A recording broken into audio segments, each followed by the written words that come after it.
Time to warm up the dice. Prepare the snacks. Will there be safe passage or brutal attacks? The players come from everywhere on Lantern Noir. Elves, dwarves, giants, and dragons is what you are. So pull up a chair. Get ready for the next campaign. It'll be a hell of a lot more fun than sitting in the rain. For the next 5 hours, time is gonna move a lot faster. Thanks to your imagination and your fabulous dungeon master. Lantern Noir presents.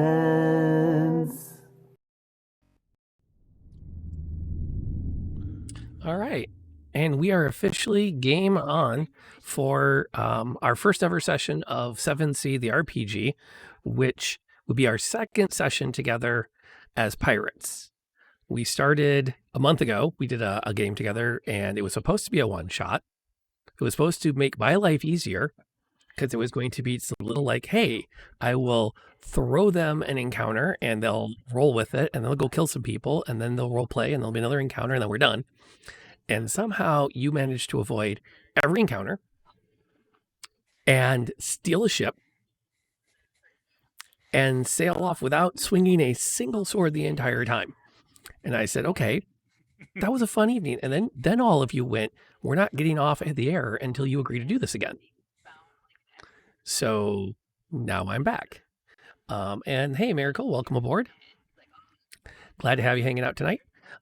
So based on that, I got digging through some stuff, and Tiff and I got talking about game mechanics. And I said, you know what? Let's talk 7th.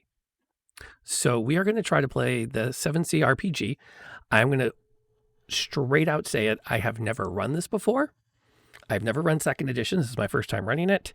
I've read the rule book as many times as I can. I have the hard copy around here somewhere, but I don't have the table space for it. And this game is based off of D10s. So first most important rule to get out of the way early on. You never ask, in the role of the game master, you are never to ask me, can I? The only question you can ask is, how do I? Second major rule, if you spend a raise, and I'll talk about how to get raises in a second, you tell me it happens. That's it. There's no, can I roll to do this? There's no, can I, what do I need to roll over to? You say, I'm spending a raise and this is going to happen. So the whole premise of this is intended to be a very open-ended, very interactive storytelling kind of game. It is not super rules heavy. It's meant to be crazy, which planning wise has been kind of a nightmare. Hey, Air, welcome aboard. We are learning together how to play 7th the RPG. So what I'm going to do is introduce everybody and your characters and go through some of the backgrounds on them to kind of take you out of the realm of D&D and bring you into a fictional, fantasized 16th century. And we're going to kick it off with Captain Briglara.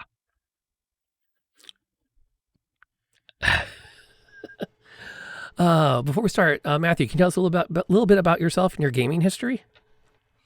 Well, if you've ever seen Stranger Things, that was my childhood. Playing games with the kids down the block, and I was a DM for Advanced D&D 2nd edition when Wizards were a lot weaker, and we had more of our imagination to draw on in those days. The last couple of games I played was the one we played last time together, and before that, a campaign that my daughter had led. So I'm returning to playing RPGs for the first time in about 20 years. And it is awesome to have you back at the game table. So to tell you a little bit about the character that I drew up for you, we took Briglara the Sea Touched, who has slipped a little bit away from his previous mystical roots, and he's a full-on captain now.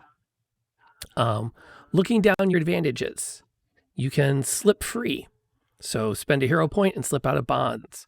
You also have Psst over here, which will draw anyone to you so you can knock them out.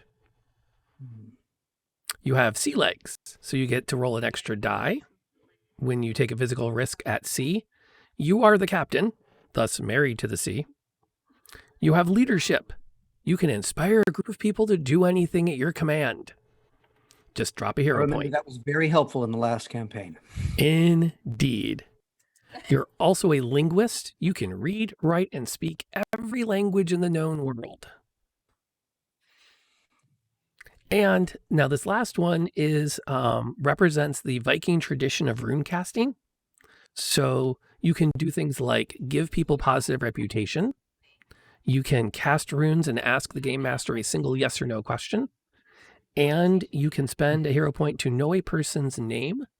And no matter how they try to disguise themselves for the rest of the scene, you will always pick them out. You just have that knack. Also should warn you. My Myers-Briggs type. Go on. You can know once per session whether another character is lying to you. You just know. However, you are also a very curious soul, and you can earn extra hero points when you investigate something unusual and potentially dangerous. You can also earn hero points when you use your knowledge to help other heroes, and you can earn hero points if you're the last one in the group to get to safety. You're the captain. Which could mean going down with the ship or being the last one to safety. Yes, got it. Okay. That's a lot to take in quick. So I'm going to go down the rest of the introductions and then go through some mechanics, and we'll see what questions everybody has, because I'm sure we will have a few. Who's next going around? Mish, who's playing Priya. Can you tell us a little bit about yourself and your RPG history? I started playing Dungeons and Dragons when I was dating my husband. And honestly, I've never played outside of him and his friends up until our last session. So it's been fun. Cool. Well, it's glad to see that you like enough you keep doing it. So a little bit about Priya. Let me find her sheet here. She is our only Avalonian and is a member of the Church of Avalon. So she's got a little bit of a religious tack. Her advantages, well, actually, let me go down the Arcana. She's a subtle type. So you can activate it, and all of the dice you throw count as a raise during that round, as long as you are operating from the shadows. You are also stubborn. So Priya earns hero points when she refuses to change her mind, even when presented with evidence. Let's see. The quirks. She has a background of being a criminal. So as long as you're doing something noble, you'll gain hero points when you break the law. And as a pirate at heart, you earn them when you make a sacrifice to ensure another person's freedom. Advantages, camaraderie. So if you spend a hero point to help another player, they get 4 instead of 3 dice.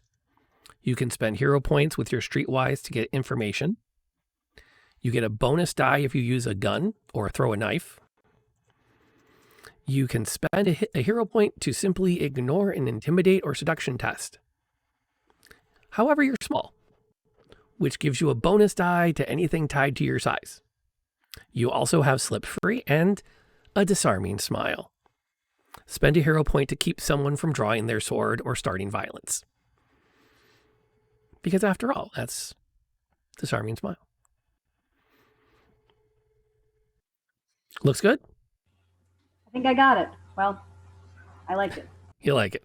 I think I did a pretty good job reading everybody last session. So, and normally we would make these up together, but given our time constraints and everything, I thought this might be an easier way to dive in. That brings us around the table to Trev. Can you tell us about introduce yourself and your RPG history?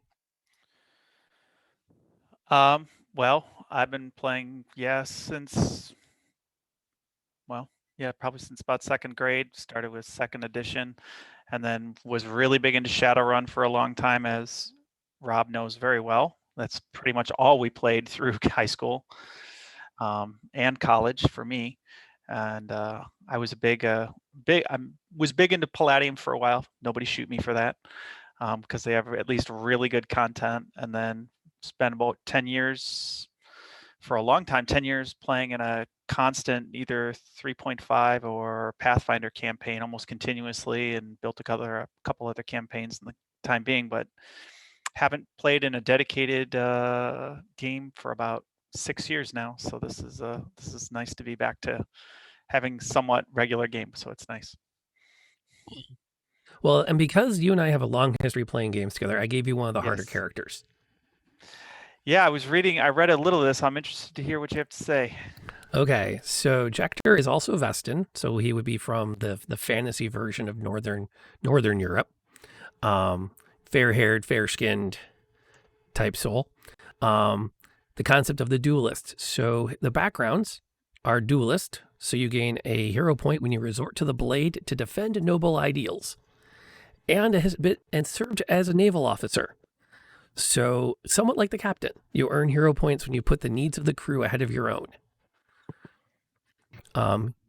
Jector is willful, which means you can activate to prevent a villain from spending their danger points, but you can't spend any hero points anymore. And star-crossed. You gain hero points when you become romantically entangled with someone you really shouldn't. So if a romantic entanglement makes the game harder for everybody, cool, my job. You get a hero point. That's my job. Excuse me. Advantage is Torres School. Despite being Vestin, you have studied the Torres School, which pairs a single rapier with a cape. So your cape becomes part of your attack. Okay. Once per round, you can prevent wounds equal to your athletics. You also have perfect balance, so all you have to do is drop a hero point, and you can move perfectly on any kind of footing. You're an expert barterer, so you can spend a hero point to convince anyone to cut you a deal, give you a discount, or know that you're just good for it and trust you. Sea legs we've mentioned before. Reckless takedown. Spend a hero point and take down a brute squad of any size. You'll take a dramatic wound, but you'll wipe them all out in one shot. An able drinker. You're immune to negative effects of alcohol, and you have a friend at court. So for a hero point, you can reveal that a close friend at any major social function is present, and you can call on them for assistance. Which is kind of fun. I'll let you make your notes. Tiff, you ready to introduce yourself? Sure. All right, floor is yours. So I'm Tiffany. I've actually been gaming.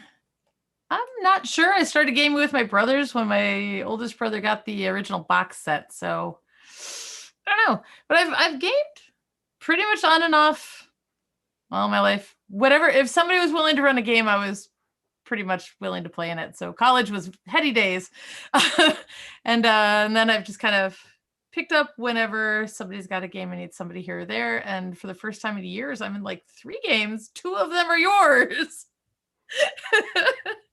So yeah, it's nice to be back to 7 Seas and back to D&D, and so they're remaking Savage World, so I'm super excited because I think I'm the only person that knows how to play that, and I love it. No, I've got a bunch of friends here in A2 who are like chomping at the bit to replay Savage World. I cannot wait. Nice. Well, I did your character first because I figured if I screwed up making the character, you could tell me how bad I did. That looks good. So introducing you to Saffron, who is from Inishmore. And no, you don't have to do the accent if you don't want to.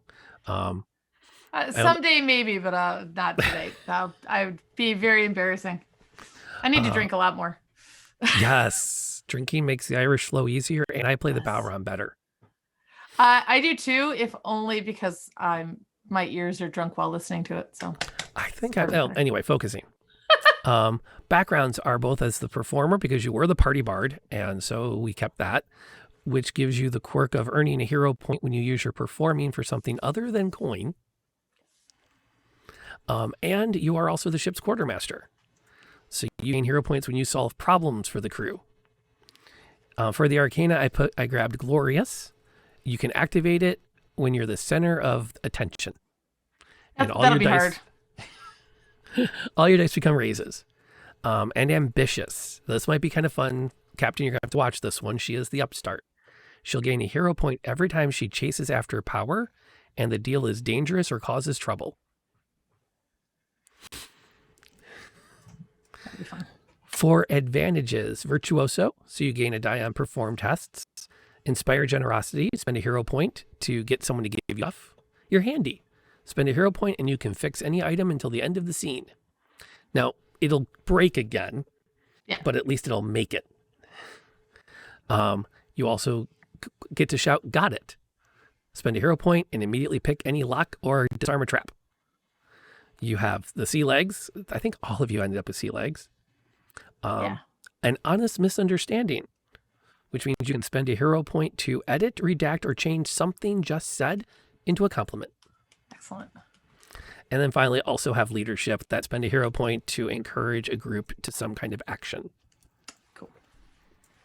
And Love so those are your characters. Fun. So Go for it. no, please go ahead. Nope. I was just going to say, so from a mechanics point of view, is this just kind of, we'll figure it out when we get there? Yep. What's the plan? When we turn the corner, we'll figure out the plan? When we turn the corner, we'll figure out. Okay, understood. Actually, I'm not gonna lie. I watched John Wick do this on, it's called Starter Kit. It's a YouTube. It's part of Geek and Sundry, and it worked really well at his table. And so I'm gonna kind of cheat and just kind of do what he did to just speed things along a bit. When there's combat, I'll probably slow down a little bit to help Trevor figure out what's going on as a duelist, because you have a few more options on the table than most players do. But every group has to have somebody who's an expert at using a sword. That's just half the fun. Not that anyone can't use a sword. It's just a little bit more fun. Speaking of swords, it is worth noting one minor difference from the Errol Flynn movies versus here. Guns are really, really scary. So if you want to use a pistol, you can use a pistol, but they are lethal weapons. And as often as you guys pull pistols out, so will the bad guys. So if we want to go more of an Errol Flynn swinging from the ropes, clashing of swords style versus more of a Pirates of the Caribbean, everybody and their cousin has a brace of pistols, I'll let you guys drive that particular ship. Literally and figuratively. Plus, we just finished watching a series of Unfortunate Events on Netflix. So I've had the literally versus figuratively beat into my head solid for the last 3 weeks. Okay, I've talked a lot about hero points. I do want to reference those before we start. And as we start to make some checks, some more of this will make sense. Everyone talked about gaining hero points. On your part of your backgrounds and stuff. And if you'll look, I'm going to send everybody, I didn't realize I didn't do this before we started. Let me grab the link. Copy link. Make sure it's viewer. Yep. Okay. I'm going to send everybody a link on the Facebook group. I have it up on the screen below me here. It shows your current hero point total. I can remind you too. But it's an easy way for me to quickly keep track of how many you get at any given time. And it looks real cool because it's got the map of the world and everything with it. So you gain hero points, as we said, through the various background things. I'll do my best to help you remember when you might gain them. You can also use hero points when you act out your quirks. You can gain hero points when you simply say, I'm going to try this thing and fail. If you're feeling like you want to have more hero points or something, fail at something. It'll create some neat traumatic tension, and you get a hero point out of it. What you can do with your hero points is you can add 1 die to any roll that you're going to make. You just say, I'm spending a hero point, I'm upping my roll. You can help someone else. You can spend your hero points to help them, and then they get 3 dice instead of 1. So giving your points to each other is the best, gets you the most dice per point. You can also spend hero points to activate the things on your character sheet. And lastly, you can use them. If you become helpless, you can spend hero points to stay in the scene doing stuff.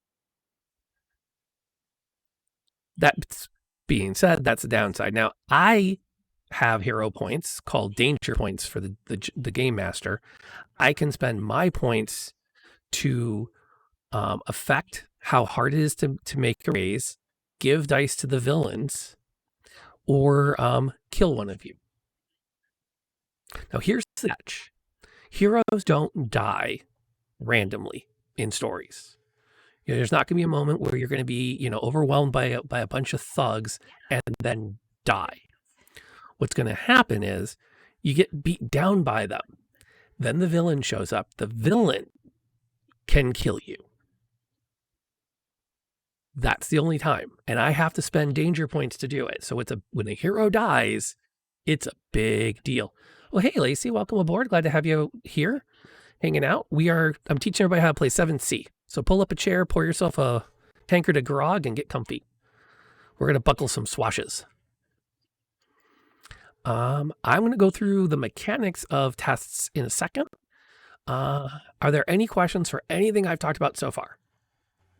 Maybe you're going to go into this a little bit more, but I'm not sure about raises. They're coming. Okay. They're coming. So remind me real quick about the spending them for other people. What was the ratio on that? 1 to 3. The exception is, I think one person has an exception, and that is Misha's character. She gives 4 dice when she does it. So if her hero points go to help people out, she just gets along with everybody. She's the perfect sidekick. Okay. Okay. So the story begins. We go through the opening, Lantern Noir presents, complete with the logo. Then it pans up to in partnership with Jerry Bruckheimer Productions. Then up comes the Disney castle. The castle fizzles into darkness and slowly morphs into a glowing ball. The glowing ball begins to fly through the screen and around, and the camera drops in behind it as it begins to flow through the various nooks and crannies of your ship. Pause. Does the ship have a name? Question. Well, remember. it's the same ship. The ship we commandeered. I'm not going to use the word stolen. The ship we commandeered was named the Resolution, I believe. Yeah. Ah. Does it still have the name The Resolution? Or did you rename it once you were out of port? I'd recommend for... renaming? I actually not for crew harmoniousness, but... True. Because the crew is... And now we are legit captain, so yes. But its name was the Resolution. Mm-hmm. I just want to see if you wanted to keep that name or not. You've had time to bond with the crew. If one of you goes, well, maybe we should call it the bleh, they are open to it.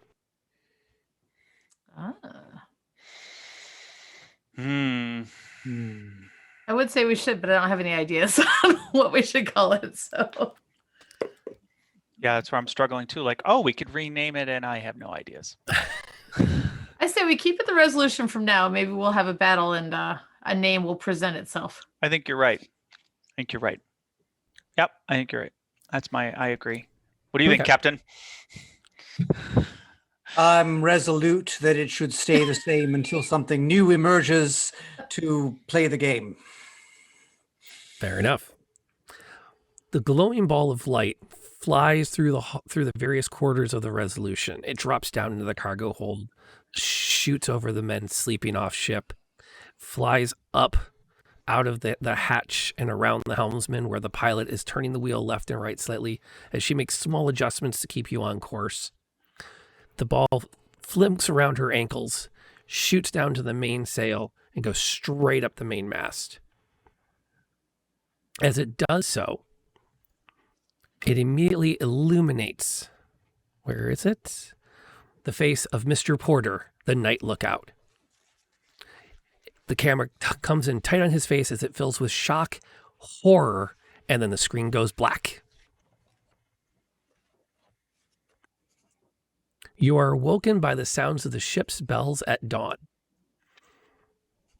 As a throwback to our previous session, this is the first sunlight you've seen in some time, as you have somehow managed to sail out of the dark mists.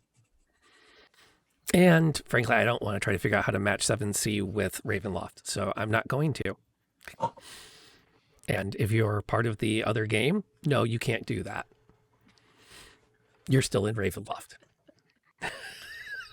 There are just certain things I can't do. I have to draw some lines. And the crew is incredibly excited is not necessarily the right word, but there is a great deal of anxiety in the crew as Mr. Porter's body is discovered when the next shift, the next set of crew changes out posts. So at the changing of the posts, Mr. Porter's body is found. His skin is white. The look of horror is emblazoned on his face, and he is cold as the grave. We are now entering into a dramatic scene. The crew is restless, and for the first time in some time, is openly discussing some of the curses perhaps this new officer crew has brought upon the ship. You also have to deal with understanding exactly what's going on with Mr. Porter's passing, and you still have your mysterious passenger one, Liesel von Ebervich. So, what I need to know first is how each of your characters is going to approach this situation.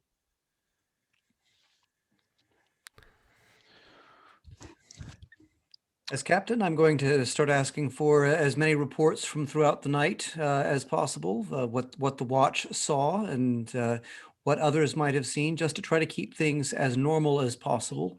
I'm not flexing my leadership skills as yet, but to combat the anxiety, but I'm thinking about that. Okay. So my question to you would be, are you thinking this is something that you're going to use your wits or your panache? Is that swagger? Are you coming at this with a smart, really sharp, clear thinking, or are you going to try to swagger the guys and the women? It's going to be wit.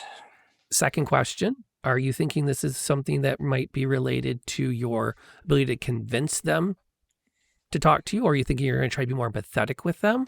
Or is this possibly just your knowledge of the ship, and maybe this might be a sailing test? This was going to be simply convincing them that all is status quo, even though Mr. Porter is dead. Okay, so this is a wits. You would be rolling wits plus convince. So if you look at your... Ooh, I had the wrong sheet in front of me. I may have steered you slightly in the wrong direction. How did I do? There's the captain. Nope, still steered you in the right direction. You could also use scholarship, perhaps. So what you're going to do is you're going to combine your wits and your convince. So that's a total of 6. 3 in wits and convince. And you're going to roll 6 dice, 6 d10s, and put them in front of you. I am looking for wits. That's under traits. Oh, there it is. Oh, great. So I want to roll 6 d10s. Yep. Now, everybody else, if you kind of listen as I kind of walked Matthew through that, for your approach, you're going to tell me what trait and skill you're going to combine.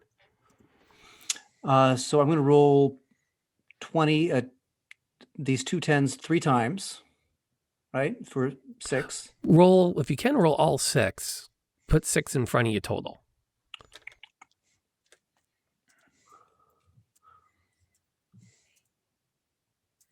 Nope.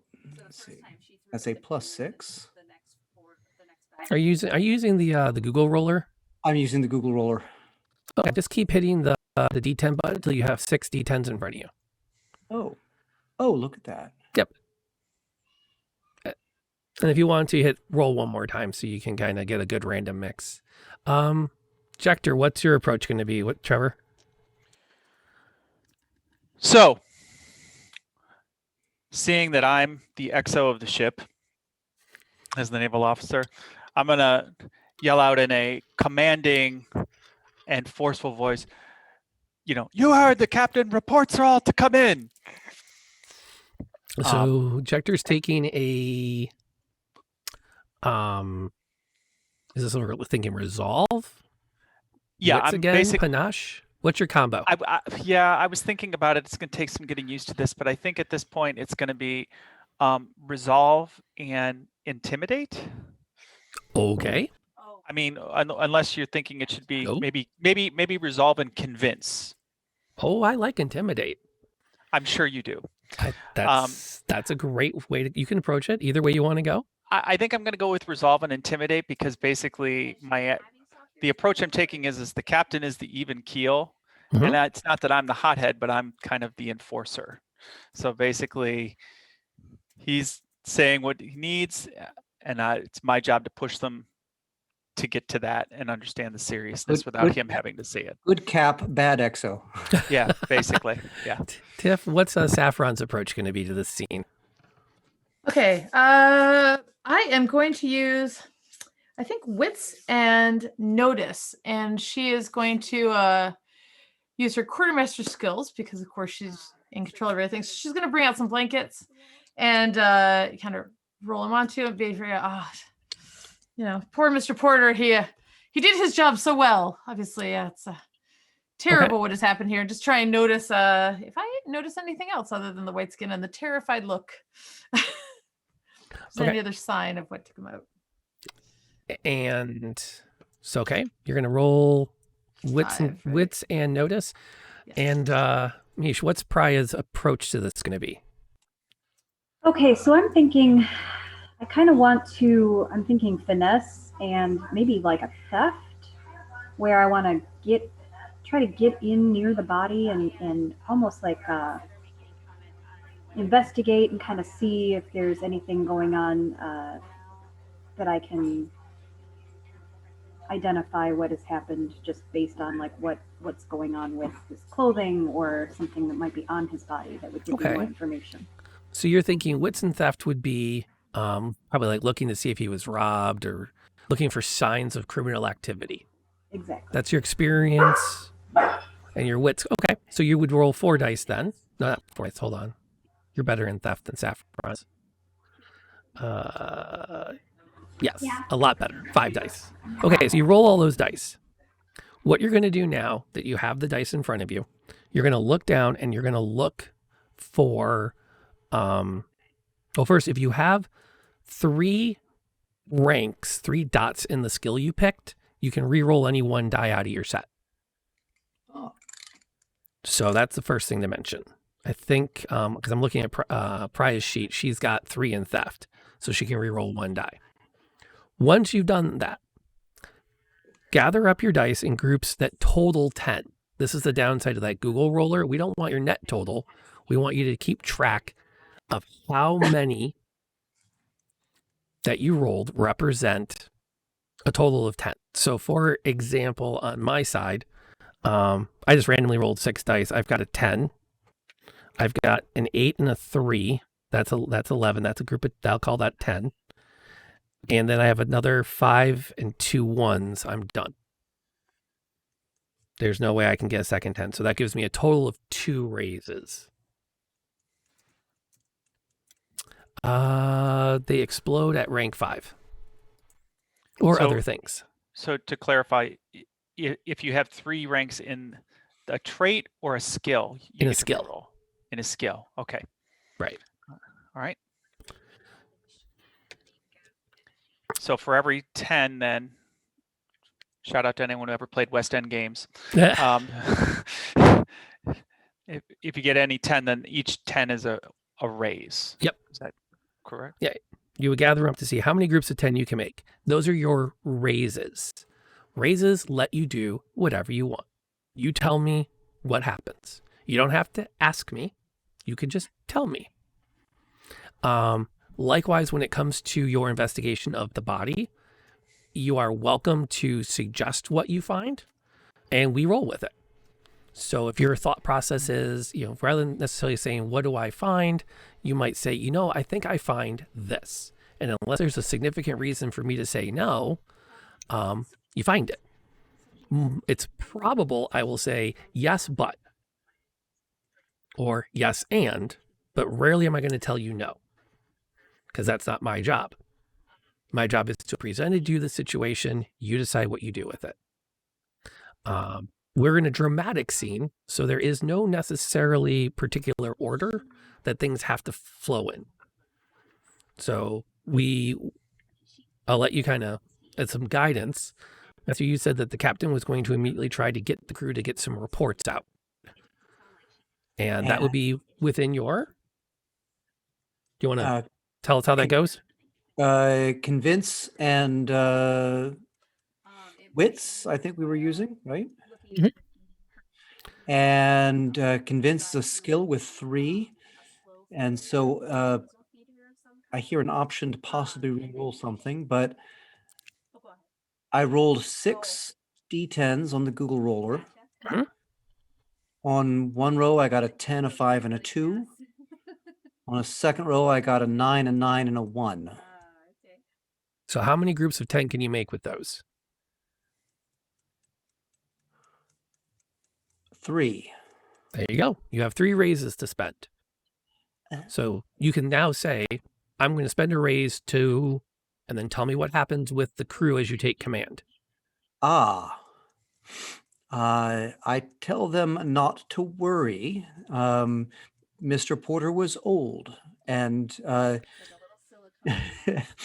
and likely had while it could bear as an ill omen, he looks like it was of natural causes. We don't see anything suspicious. He hasn't grown a second head, and so therefore we are going to give him a respectable burial at sea and try to lessen the anxiety of their concerns. Okay, that's what you spend a raise, and the crew takes a moment to take that in, and they seem to be, they've calmed from it. What next? Who else has some raises they want to spend as part of this? So, Go ahead. no, please. Oh, I wondered how bold I can be. Can I say I investigate the body and find the cause of his death? What do you think it is? Shock. Okay. Can I piggyback on hers? Yeah. If she comes over to investigate the body, can I roll over and help her find, like, there's shock, but maybe there were some rips in his clothing, like he was scratched, or maybe he fell against the railing if he was in the crow's nest, and we could say, well, he was scared coming through the mists, and you can see signs of maybe scratches where he fell against something as he was startled. Okay, so Priya And I just spends kind a of want raise. to kind of play with hers. Yeah, that works. Priya spends a raise to determine cause of death and establishes it was some kind of shock and horror. There was some physical damage as he fell some distance. Maybe he was found caught in the rigging. Cool. It wasn't spotted till dawn because it was dark and there was nothing to report. That works. Oh. Whether the crew is mostly calmed down. Who else would like to spend a raise to continue the scene or interact with the crew, passengers, or the body? One quick question. Yeah. So do raises persist beyond this scene, or are they, if not used within this scene, they are lost? Use them in the scene. Okay. Second question. When you make groups of 10, it must be 10 perfect, correct? No, it can be No, more it than can- 10. Okay. So if you have, and basically it would be the combination of those dice, so you can mix and match from the skill and the trait to create your group of 10, correct? Right. Okay. I just want The to only- make sure I understood. The only catch is it's not, I kind of understand the rules, but I kind of don't. It's not a case of add them all together and divide by 10. It's actually match them up to get 10s. I understand. So, I understand. Yeah. And it's a small difference. Anyway. Yeah. So with my barking of the order, the crew snaps to. Simultaneously, though, all of the lower officers below me know that though I'm barking orders privately, they're to come over to me to get their further instructions on what else I really want to understand from them. Okay. So spend a Which raise is- to kind of snap the crew too. to get what the captain asked for on the second raise, because I have 2 raises. I had a 5 and a 5 and a 2 and an 8. And the second raise is for the lower officers to come over and for me to ask them, so what's really going on with the crew privately, and how rattled are we talking, or are we like, is there anything we need to be genuinely concerned about from the crew morale point of view, or are we just looking at a dip here? That's a good question. That's a good 2 good raises. So in that moment, you take the cue from the captain, shout out your orders to the crew. They all kind of do their thing. The deck quickly clears because that's what you told them to do. They had things to do. The heads of each department report to you, and they're going to report that this is unheard of. People don't just die up in the tops. So it might not be a full-on mutiny, but there's definitely concern within the crew as to what omen you are sailing under. Okay. Do the captain's reassuring words of his age seem to quell that a little? Yeah, absolutely. But Okay. you'll also did have someone die in the tops. Okay. Who has some more Understood. raises they want to spend to keep the scene going? I do. I just want to grab a couple of guys as they're all being dismissed and have them help me like wrap the body and take them down. And I want to see if Liesel's around. Did she come up with all the commotion? Spend a raise. I've got 3 raises I can spend. So I want to spend a raise to, get these guys going and be like, oh, poor Porter, we knew him. He was good man, and get him talking about his qualities, which will kind of relax him a little bit as they, wrap the body in a sheet and take him down to. I'm sure we have a place on deck or underneath where we keep people who have died at sea. It happens. And then I want to, in doing that, I want to spend a raise and look around for Liesel to see if she's come up. And it is maybe on So what you could do that's a little more in line with the theme. You don't say that you're going to look for her. You spend a raise I to spot her. find her. Just, I find her. Boom, done. Yep. Remember, this is Right. not you asking me. This is you telling me. And I work with it. So you find her. You do find her. She is still in her cabin. She has one of the small cabins under the captain's in the aft of the ship. You cleared out one of the very small storerooms is where you helped her build a bunk. Yeah. To kind of keep her away from the crew. And you find She's her our in there. guest, or yeah. She's just waking up. Okay, and I'm going to use my last raise to, notice and see if I want to see how rested she looks and if she looks like she was disturbed, because we know there's something about her. We don't know what it is, so just want to see how rested she looks, because it was a pretty stressful night. Are you okay there? She looks at you, and her face is flushed. She looks, as she comes awake, she seems to kind of hold herself up straight. She seems to have a little more energy than most would pre-coffee. There's a definite pink to her cheeks. And she immediately asks how she can be put to useful work. That's a good question. Get ready. We'll get you a task for you. Okay. Who else has some raises to spend? I'm out of raises. I got 2 more. What happens?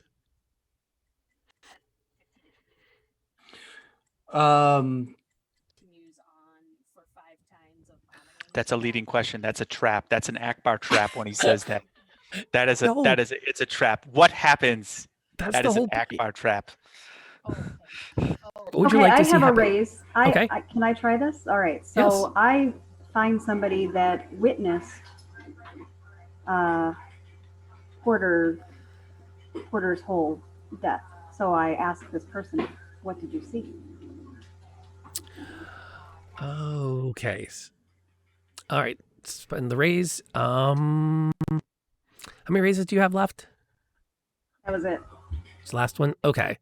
Normally, if you go outside of your approach, it costs 2 raises to do something. So, slipping out Well, of... I need to stay in the investigation. Well, you did theft and okay, we can fit this. Can you massage this to be something that ties theft to wits?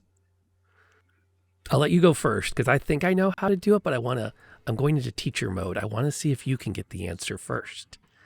So could theft be considered like I'm thieving his knowledge? I'm tricking him into giving me this information? No. No. I know I'm not supposed to say no, but I would say maybe if you think theft as like the finding someone that has a shady background that you know would recognize murder, that might be an approach. You could take the tie, keeps it within your scope, but lets you spend the raise to do what you want to do, which is you want to find a witness.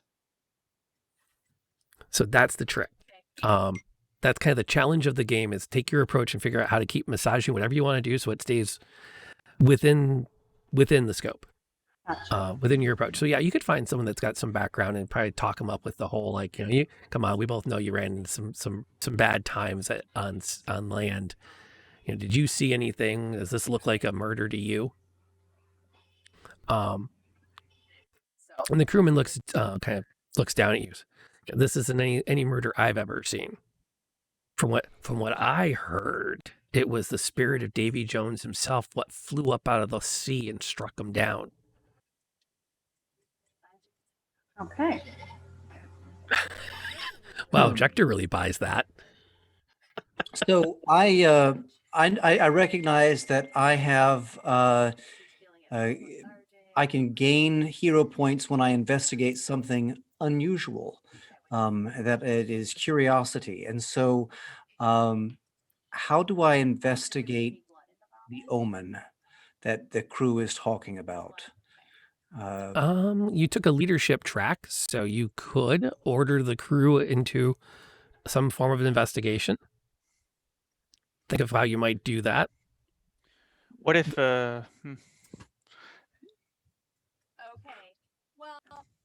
but you're trying to understand more of the history about it, right? Well, or just what they think the omen is besides Davy Jones. So what if, just positing here, what if we have Saffron write a song about the omen and therefore has to interview the crew to understand the depth of the omen to have an appropriate song to kind of honor it and to, spin it in a positive way, to encompass all of it for the crew, talk to those who are knowledgeable about this omen. Just a thought. I like it. Yep. Okay. Do I still get the hero point for investigating something unusual? Yep. I'll throw that hero point up there for you. You got 2 now. And you Saffron, let's investigate the crew and hear the stories about what they think it is so we can write a song. You instruct the crew to be open with your quartermaster because she's going to write something up and they are to give her. You order them, convince them to be completely honest with her in all of these regards. It's important we get the details right for the ballot. So you're still within your approach and you got what you wanted. So I have a question because last time we were going through the mist or the fog, when we played last game, no ships had been across the mist for a while, right? They were all trapped around this island in this port. In that other universe that you have left, yes. Yeah. Okay. Because I quasi-relevant though. Well, I think we can play with that. So, Captain Ra, I think we can play with the omen aspect and the mist aspect, and maybe we can blame a lot of it on crossing that mist and the initial freedom of not being trapped within it anymore. Maybe this is a lingering curse of that as we get farther it'll go away. But yeah, there you go. The mist is the final blow of the mist. Yes. The final revenge, or the Revenge of the Mist. It's a great title for a song. I love it. There you go. It's parting shot. Ooh. Mist, we wish to mist. All right. I think let's go one more round in this particular scene before we cut. As everyone's moved around, the crew is ready to settle down and get back to their work. Mr. Porter's body has been wrapped appropriately, and a record's been made in the ship's log to confirm that he has passed of presumed natural causes. Investigation continues. So go ahead and let's plan a new approach for one more round in this dramatic scene, as everyone's moving about the ship and getting back to their works. If anyone want, I'll take volunteers to declare their intention.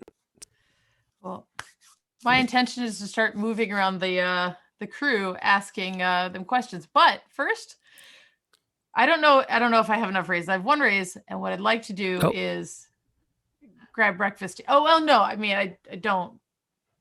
What I want to do is start talking to the crew, but I want to try and do it over breakfast. I want to try and get them over like a morning cup of tea or something, and sit down, really make it comfortable. And oh man, that that kind of thing.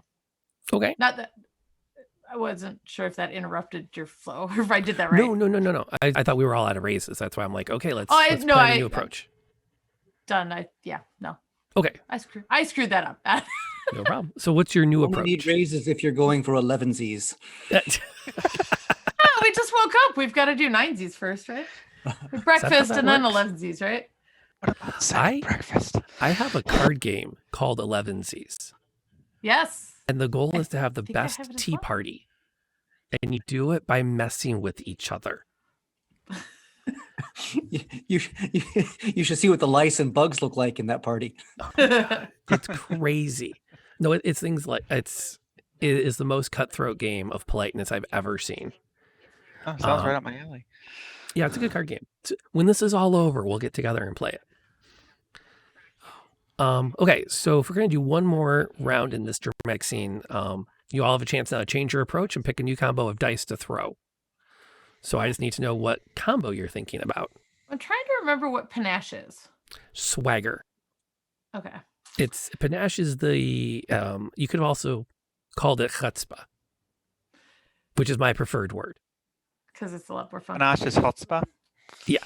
Just, swagger, charisma, style. Han so Solo what has finesse is a just lot smoothness. Finesse is physical. Oh, okay. Now I understand the distinction. Yeah, you have two physical traits, brawn and finesse. You have two mental traits, resolve and wits, and then you have the catch-all of panache. Got it. I want to use panache, and if you're okay with it, perform. Either perform or empathy when I'm talking to the different sailors. And I was thinking about perform because this is research for a ballad and a performance song, but that might be wanting too much. You can go either way. I would it's probably the difference in the roles. I would say empathy is a little tighter of a fit, but yeah. So all right, well I'll do that. I'll do panache and empathy. All right, panache and empathy. Yep. All right, Matthew. I think I need to spend one of my hero points to cast runes to ask a yes or no question. All right.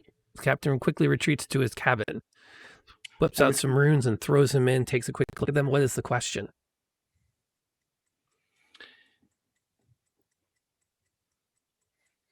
The omen that the crew is concerned of about Mr. Porter's death, do we have something larger to be worried about than an unusual?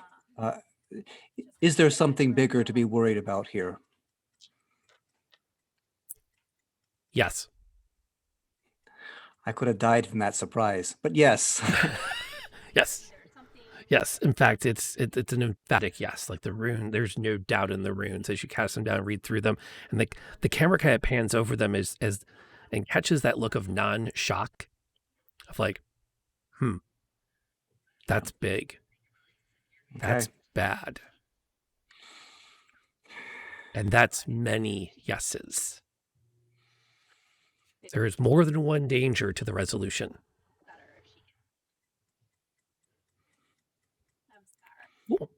I inform this leadership team with what the runes have said, and that we must be on the lookout for something larger. I hate to step on Saffron's role because she's already made it, but I'm going to jump scenes now. As soon as you say that, as you're gathered up on up by the helmswoman, pilot, gender neutral, use pilot. Up near the pilot at the helm, you hear a shout from the crow's nest, sails south. Okay. Starboard side. I hope she feels better. You spin and you can't quite see anything but water and a small dot on the horizon. The lookout shouts down again, she's flying the flag, Captain. And I can tell you more about that as soon as I find my notes. There it is. It's the Vaticine Church sails, Captain, the Order of the Forgiver. And immediately your mind starts to rack. Within the Vaticine Church, the church that covers most of the known world, the Church of the Prophets, there is a very small subset dedicated to the rooting out and destruction of anything potentially supernatural. They would call themselves vampire hunters, except, well, they don't want to alarm the peasantry. And one's not always sure how accurate their reports are, as those put to death at their hands don't receive much in the way of trial. Are they singing a song about the Inquisition with Mel Brooks? Better to lose your skull, I Captain, your listened skull. very carefully. Hey. Well, it's a great way to get forgiveness, right? The edge of a blade, sure. Yeah. How Tomato, good can tomato. it be if they have to threaten you into it, though? The resolution is a galleon. You are armed with 8 guns aside and a lot of cargo. You are big. It's a matter of minutes, and you can see the sails of the Order of the Forgiver ship are gaining rapidly. It's a brig. It sits low in the water, and it's clipping along with the wind.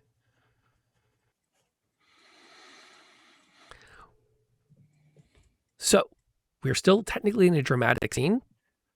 You guys can tell me your approaches with this lingering potential consequence. So I'm going to do something inadvisable, and I'm going to find Lizelle. Lizelle, that's her name? Liesel. Liesel, thank you. Like Von Trapp.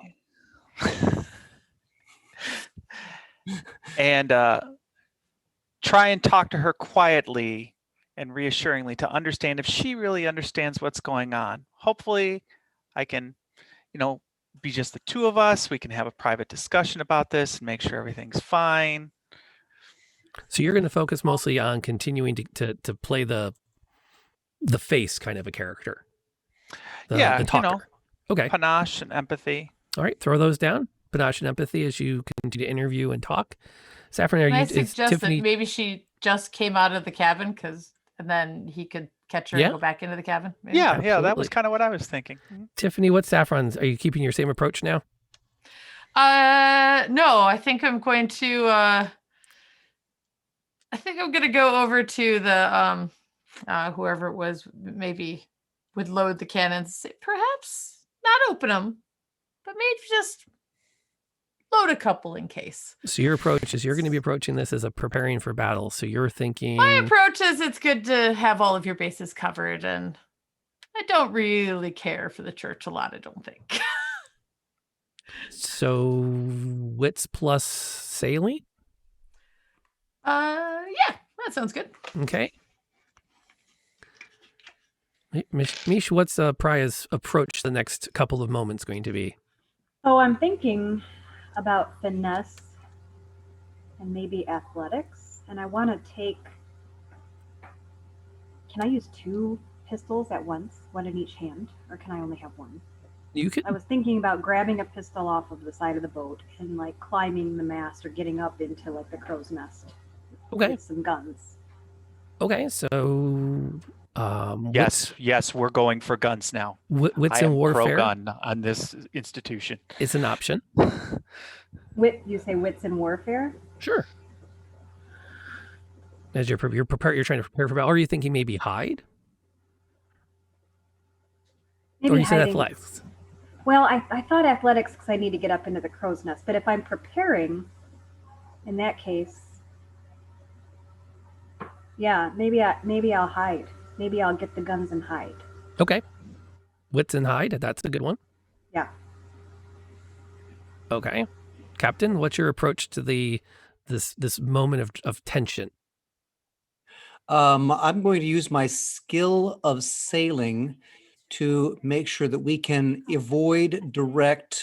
If they're making a clip towards us, that I use my sailing skills as a way to make sure that we can avoid any kind of direct contact where either they could come along beside us, or we could duck and weave in case they're making a beeline towards us.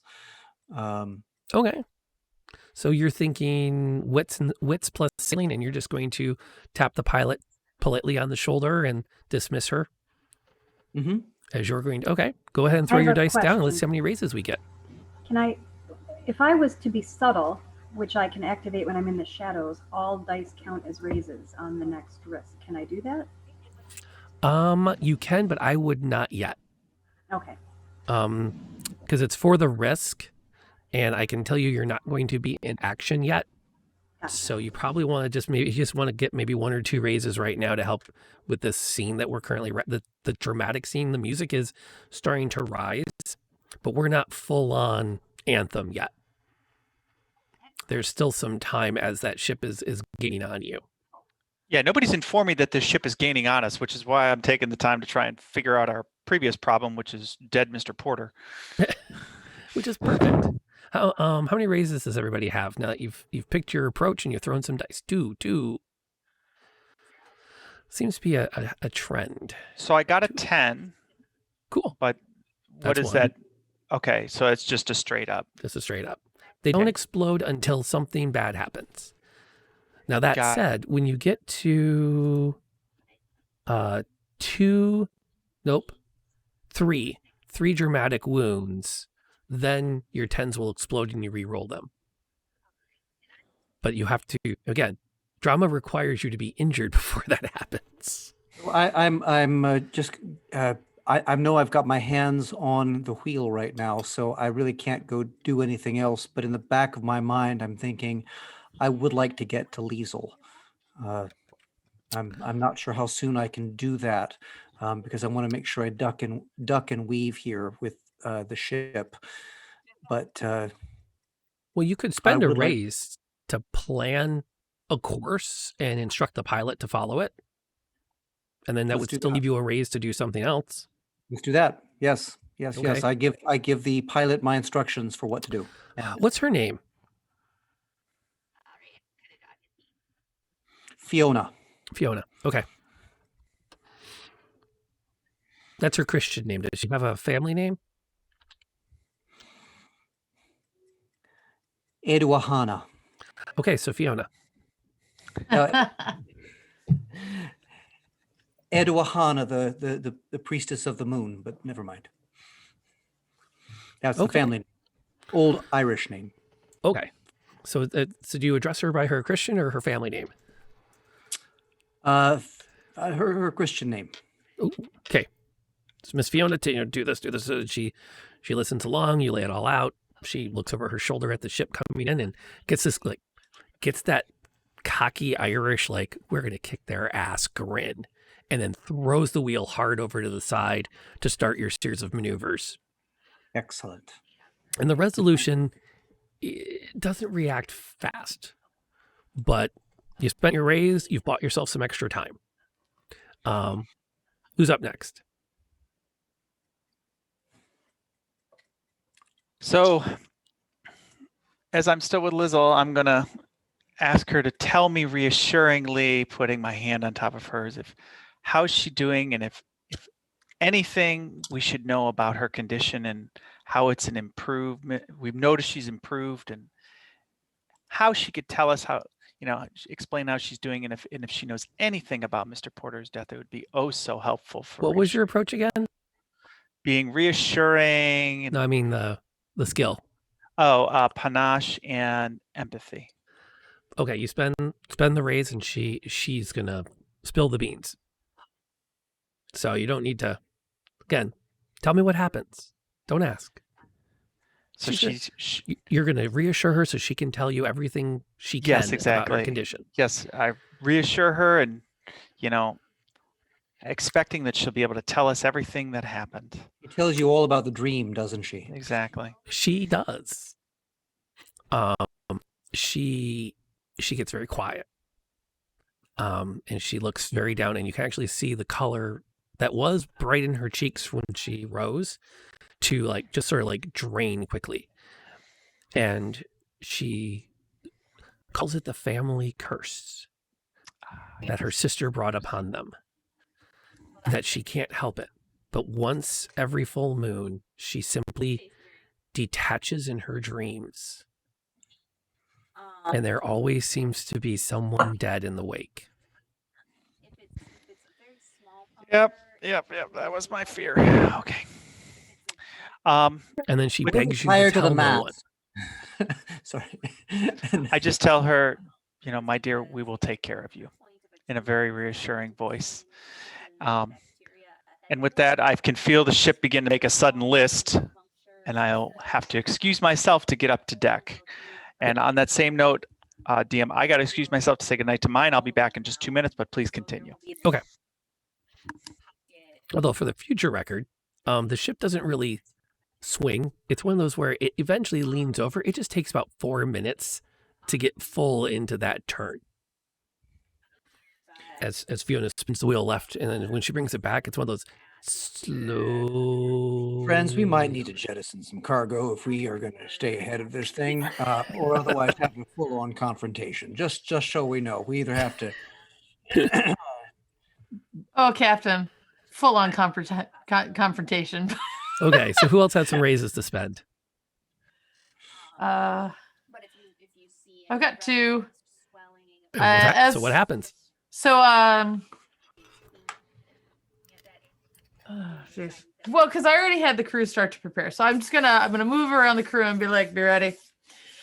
Never sure about the church, and I'm gonna go past the captain and say, just in case, because that's how we are. I've had him load the cannons, just in case we need to. And you got your sword at your side, right? Proper attire in the morning. And I'm gonna move on and make our RV. I want everybody to be armed. So you spend a raise, taking leadership of the crew, getting them all armed, ready to go. I'm gonna use that quartermaster status. I know where all the weapons are. Let's make sure everybody's got something. All right, not a problem. Diamond, you still have another raise, though, don't you? Yeah, because I think that's just the one, right? Unless you need me to use 2 for it. Nope. No. Excellent. Oh man, of that can go to the. We have our choices of blades. Who else has some raises to spend? I do. Okay.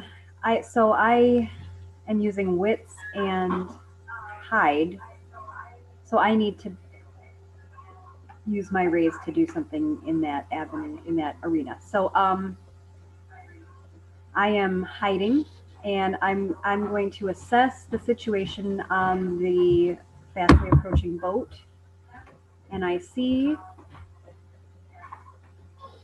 that they aren't holding any weapons. Can I tell you that? Not from a hidden point of view. No. And that's a major plot point. So I'm going to say no. They're coming. They're coming to get you. But as you do a really good job hiding, so you spend a raise to go into a good hiding spot. Are you doing it from the deck, or are you going up into the lofts, into the rigging?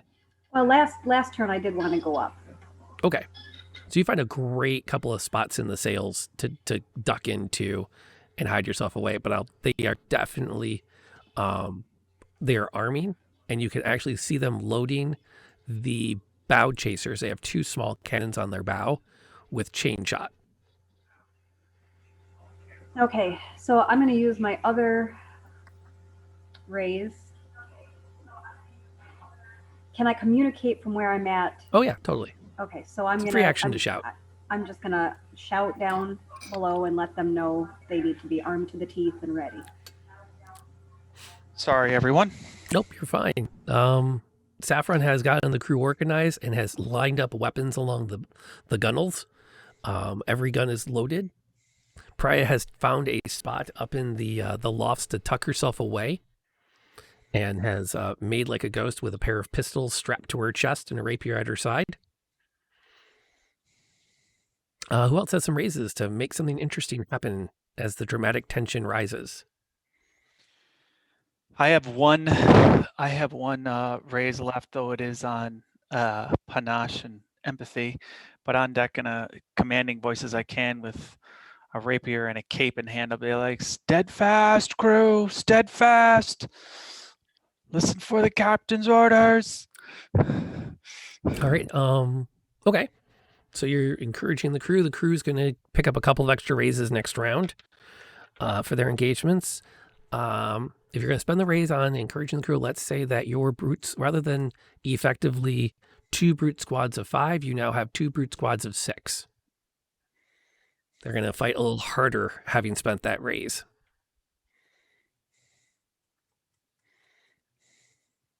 Do we have more raises to go?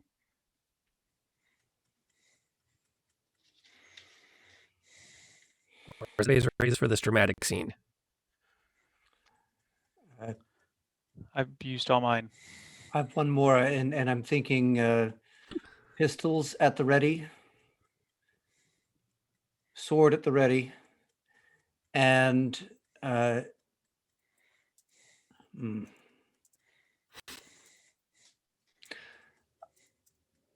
asked Liesel to go for a walk with me up to the top deck so we can command the ship from there and keep her close at hand. Okay. Anything particular you're doing while you're doing this, or is there an effect you're looking for, or you just want to keep her safe? I want to keep her safe, but I don't want to stay in hiding when I need to shout commands from the deck. So I want to keep her as close by as possible for defending and protecting, but also aware that we are completely out in the open on the top deck, as if nothing to hide. Yeah. It's not really, I don't know if it's a raise or not. I want to call across. I'm calling across to the captain. The guns are loaded. You want them open or just at the ready? How close are they? They're coming probably within range of those 6-inch bow chasers they have. Open them up. Call down to open the. Oh, I should learn terminology. Open the windows. I don't know what they're called. Run and out the roll guns. the cannons. That's what Roll you're out the looking guns. for. Run out What the is it? guns. Run out Run the out the guns. Run out the guns. And a lot of ships actually, the rope rigging around the cannons are all tied together, so that when you pull the rope to pull the gun forward, it automatically lifts the hatch at the same time. Right. So it's a single motion. Wait for the signal. Keep your powder dry, and your flint hot. What's in our cargo hold? I don't know. You tell me. What did you guys leave port with? Well, it wasn't a military ship. No, it was a full ship with Some kind of wasn't- trade goods. yeah, Trade it was goods all of some type. Nothing exotic. no. No emus or anything. No, it didn't have livestock. It was just like trade goods, like Don't. There's no giraffe to throw overboard or something. furs No, or no. no gold or anything like that. Just Cloth and plate and pottery and Something heavy sales that's stuff. slowing us down. Yeah. Okay, let me find this. Rope and textiles. that's what I'm thinking. Pottery, Wine, I think you're right. wine and beer. There we go. Whoa, it's a little louder than I wanted. That's about right. I'm going to throw you guys a link in case you want to listen along. And let me pull that back just a pinch. There we go. We are now into an action scene. As the enemy ship is beginning to approach. Absolutely. I need to have more. I don't know all the good dramatic songs on this software yet. But it's a great website called Tabletop Audio. and he makes all of the music free to use for streamers and for gamers. And it's synced. So if you pick up the link, you'll hear exactly what's playing out over the stream and everything too. So the only difference really between dramatic scenes and action scenes is that in the action scene, there are definite consequences that have to be addressed every round. And I'll let you know what those are at the top of the scene. You can decide what to do with them. So, in the current scene, I'm going to dial that back down to a page more. It's good music, but I wish it had a few more settings to be like ambiance versus main titles. I'm hearing. Yes. I don't hear anything, but I'm hearing in my head. Here, he's a pirate from. That'll work too. If I see the admiral and the captain's name, maybe. We'll see what happens. So in this first round, if you do not find a way to block it, the chasing vessel is going to fire its bow chasers and probably take down your mast. That is your top rate as they're coming in at range. Now, you can do whatever you want. If your intentions are firing cannons, those sorts of things, that would fall under perhaps weaponry or leadership or sailing. If you're thinking about other things at hand, look down your skill, see what your approach for the next few minutes of action are going to look like. But that is your current obstacle, and the consequences that the ship is going to lose.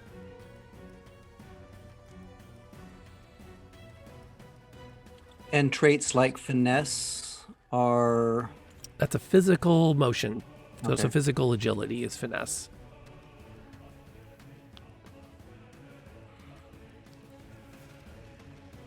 Which, could be used. All right, so I need to know approaches, and then some dice and some raises.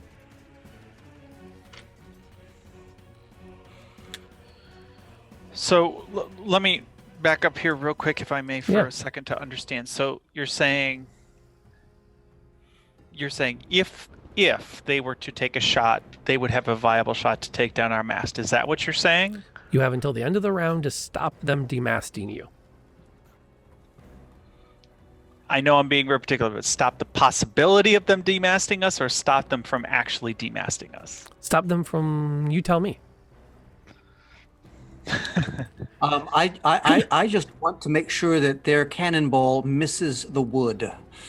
It can go through the sail, but I want to keep the wood intact because after this melee, I don't want to have to repair it.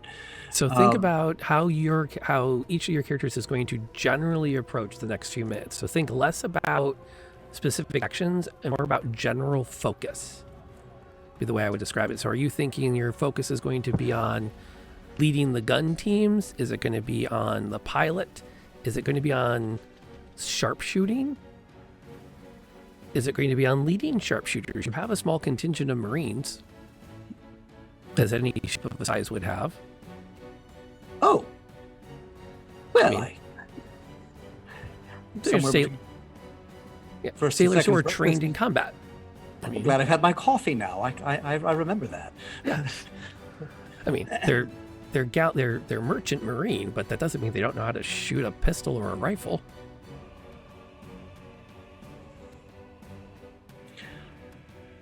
So, With my sailing and resolve or finesse, I can probably steer us clear of whatever they're shooting at.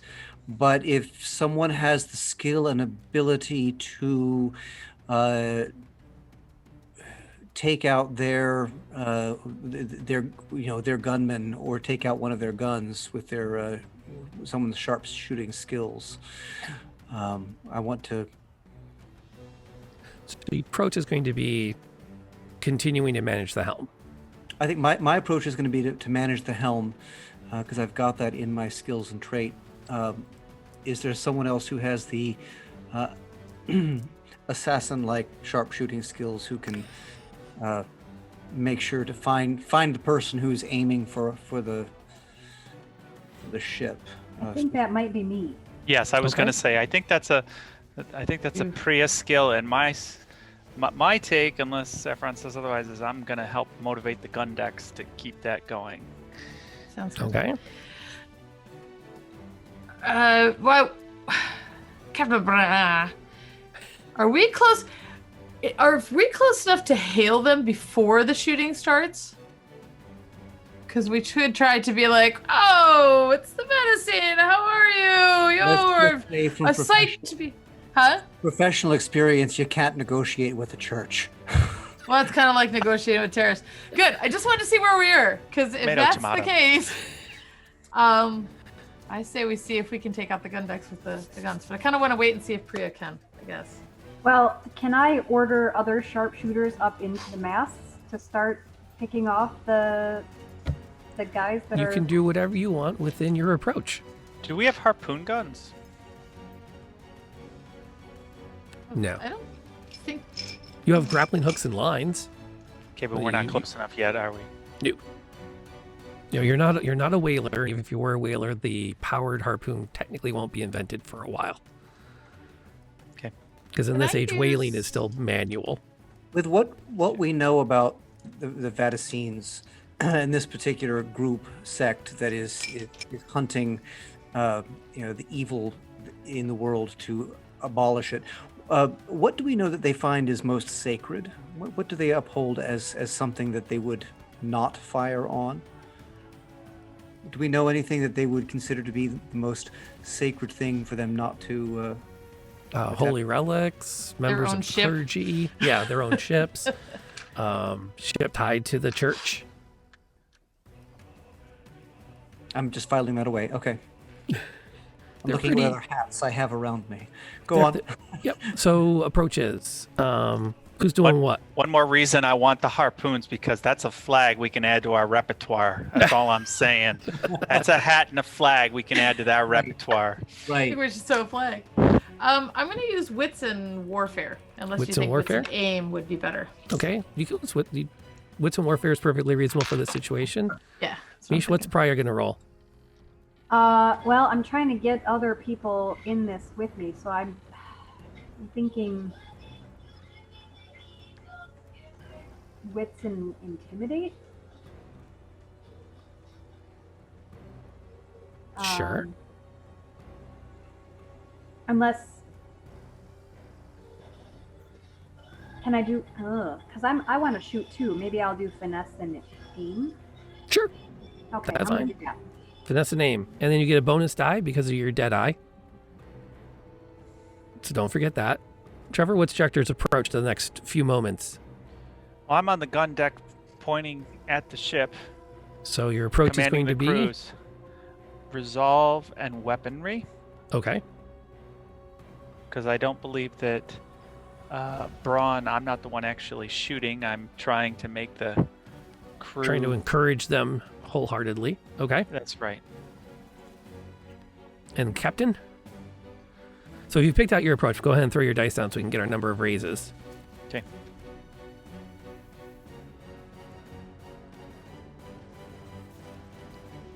And then okay. Now, one more thing I want to throw out there with your raises. If I have not described an opportunity, anyone can create one with a raise. So, for example, you can simply say that you're going to give up one of your raises to make an opportunity for someone else. So if you think, gosh, wouldn't it be great if Priya could Okay. get another shot in. spend a raise and that happens? I would love to spend a raise for that to happen. What opportunity are you creating? I am creating as a let's see. Think dramatic. Yep, I just think as that music swells, because we can all hear it in their head, and the ship is suddenly even more in front of us.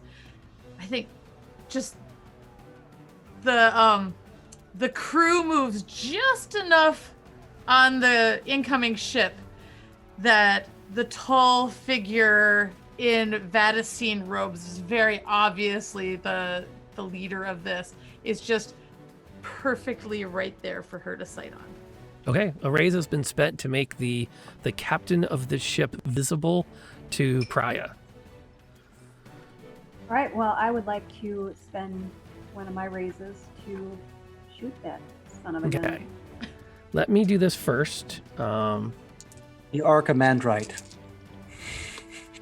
Let's see how that, since you're bringing the villain into play already, let's see how many raises he has. Grand Inquisitor. He actually did not do too bad. Okay. So All right, you so said there's we're his also able raises. though to spend a raise to aid somebody else, right? You can spend a hero point to A add hero to their point, that roll, was it. That was or you it, can yes. use a raise to make an opportunity. So, Got it. before Thank we you for get the to that- clarification. yeah, no problem. We're going to count down. Does anybody have 3 raises? Okay, Priya has the opportunity is not yet presented because Tiff's turn for Saffron hasn't come up yet. So what's your what are you doing in this moment? What dramatic thing are you going to do? Dramatic thing. The captain has not yet been spotted. Can I call other people up to the crow's nests or up the masts to ready them to shoot? Yeah.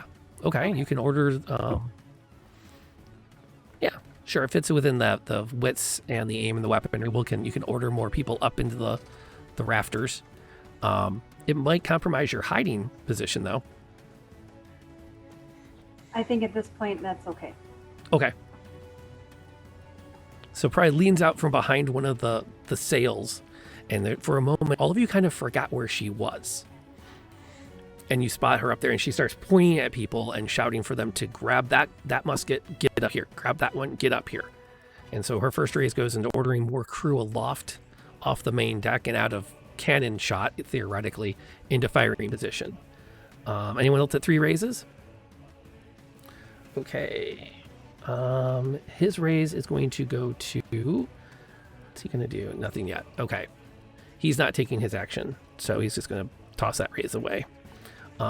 Although, as Pry is ordering people up, the captain looks over his shoulder, and you see this a man with a very severe face, a thick, scraggly beard. He's dressed in a black doublet, step out next to his own pilot, and he shouts something. And you can see a bunch of heads turn in order as the command is relayed up the ship. Because you're close enough now, you can start to pick out these things. And you look as the man below their main mast shouts up. And in a few moments, you glance up and see that a red flag has been raised on their main sail. And there's a moment of the crew immediately takes note, and one turns to another. The Jolly Rouge, they're not taking prisoners.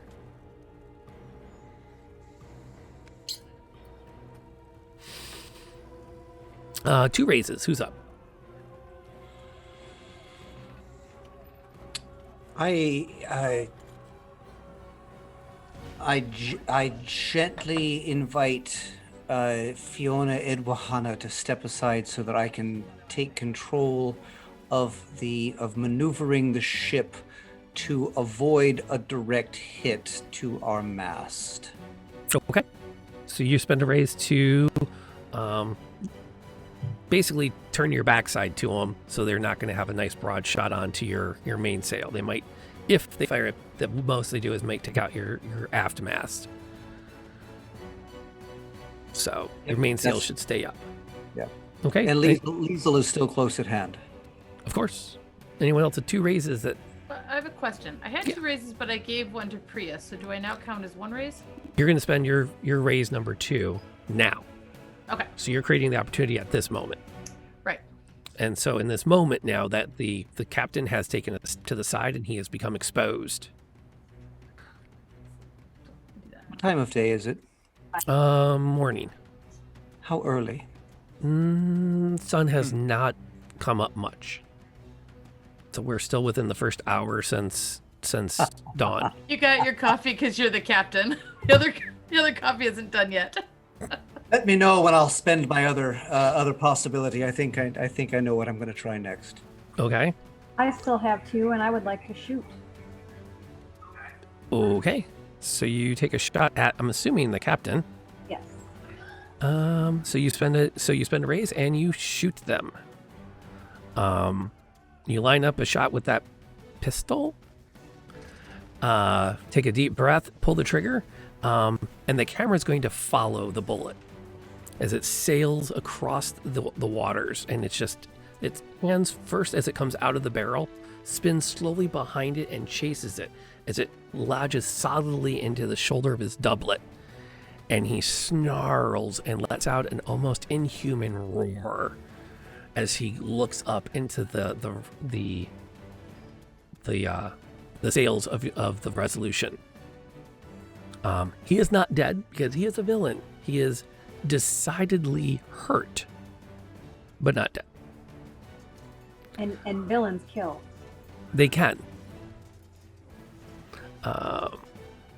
Make sure I'm remembering how to do wounds here, because wounds are tricky. There it is, causing wounds. How many raises do you want to invest in this? Every raise you put in will cause another wound. I have one left, and I'm thinking I want to tell the rest of the guys that I've ordered up to shoot. Okay. It's a brute squad. It's 5 people. 6. Open fire. 6. Okay. So we'll get to that. Anyone else at 2 raises still want to take an action?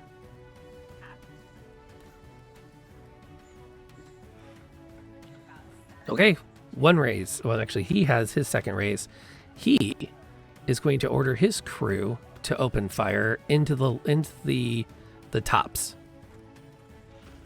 and just start. I mean, you hear this series of cracks along his ship as crewmen begin to pull pistols and muskets and take their shots up into the sails. Priya is going to take a wound in this as bullets whiz past her and rip the canvas. I'll make a note here. Ship. What does that mean exactly? A wound? Yes. You just mark 1 wound on your little dial there at the bottom In my death spiral? in your death spiral. Okay. By wound, do you mean the star or the dot? The star. Wait. Not the star. The dot. Dot. Okay, point of clarity. The dots are wounds. The stars are dramatic wounds. If something happens to cause a dramatic wound, you go to the next star. So you get wounded 5 times before you start down. It is called the death spiral. The good news is, as you get further down it, good things tend to happen to you. So if you can get to a dramatic wound, you suddenly get a bonus die for everything. I'm going to work my way there. But they're downsides. Downsides being what they are. Death? Yeah, eventually wounds. So this is the villain. I should make a note that he has 1 wound already. And he's pissed. As am I. Anybody else at, I think that's 2, so we're now down to 1. If you have 1 raise, what are you doing with it? So I have 1 raise, so let me ask a clarifying question. So the captain turned the ship, so now we're facing our stern towards them, right? Towards Right. their broadside. Is that Mhm. correct? That's correct. We don't have any stern guns, do we? You do not. Okay. So we need to come about in order to fire. If that's what we want to do, but we're going to have to come about one of the 2 ways. Captain could do that. You still have 1 raise left, right? He does, yeah. One quick question though about hero points. If we decide to use a hero point, can that be used at any point? We can call that out to. As I understand the mechanics, if you're using it to give to help and give dice, it has to happen when we roll to set up the raises. If you're using it to Understood. activate something, It has to be on your kind of turn or action. right? Understood. Okay, thank you. think. So at this point, since we're still in the scene, I'm assuming we're not re-rolling for raises, so I'll just hold on to the raise I have. Okay, so who else has 1 raise left? Me. Yeah, so there's still a couple of 1 raises. Maybe an opportunity will present itself. Can I use convince and can I use 2 skills at once? Next round, you still have 1 raise left in this current moment. Okay. that you could use however well, you can use it to do just about anything you want as long as it fits within your approach. I've got my hands on the wheel because I'm trying to keep us from taking too much damage. Right. So I probably can't do what I want because I'm focused on the helm. What do you want to do? I want to engage Liesel and hand the helm back over. Okay. To what end? I want to see if I can weaponize her. Go on. If it's early enough morning, I'm considering being married to the sea to use my turn to invite the sea to clear the way to see what full moon might be left upon the horizon, so that I could convince and intimidate her to call forth whatever demon is possessing her and focus it on the other ship.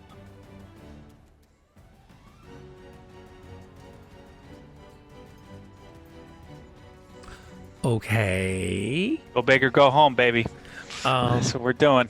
Okay. That's definitely outside of your approach. However, it's dramatic enough that I think we can allow it.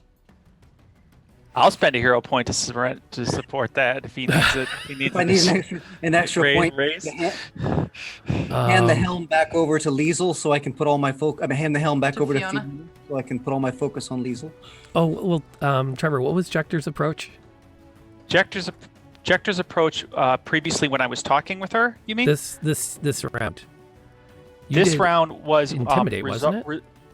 No. This round was resolve and weaponry. Ah. Okay. But I'm not talking about giving you a raise. I'll spend a full hero point to support that if that'll give him 3 additional dice.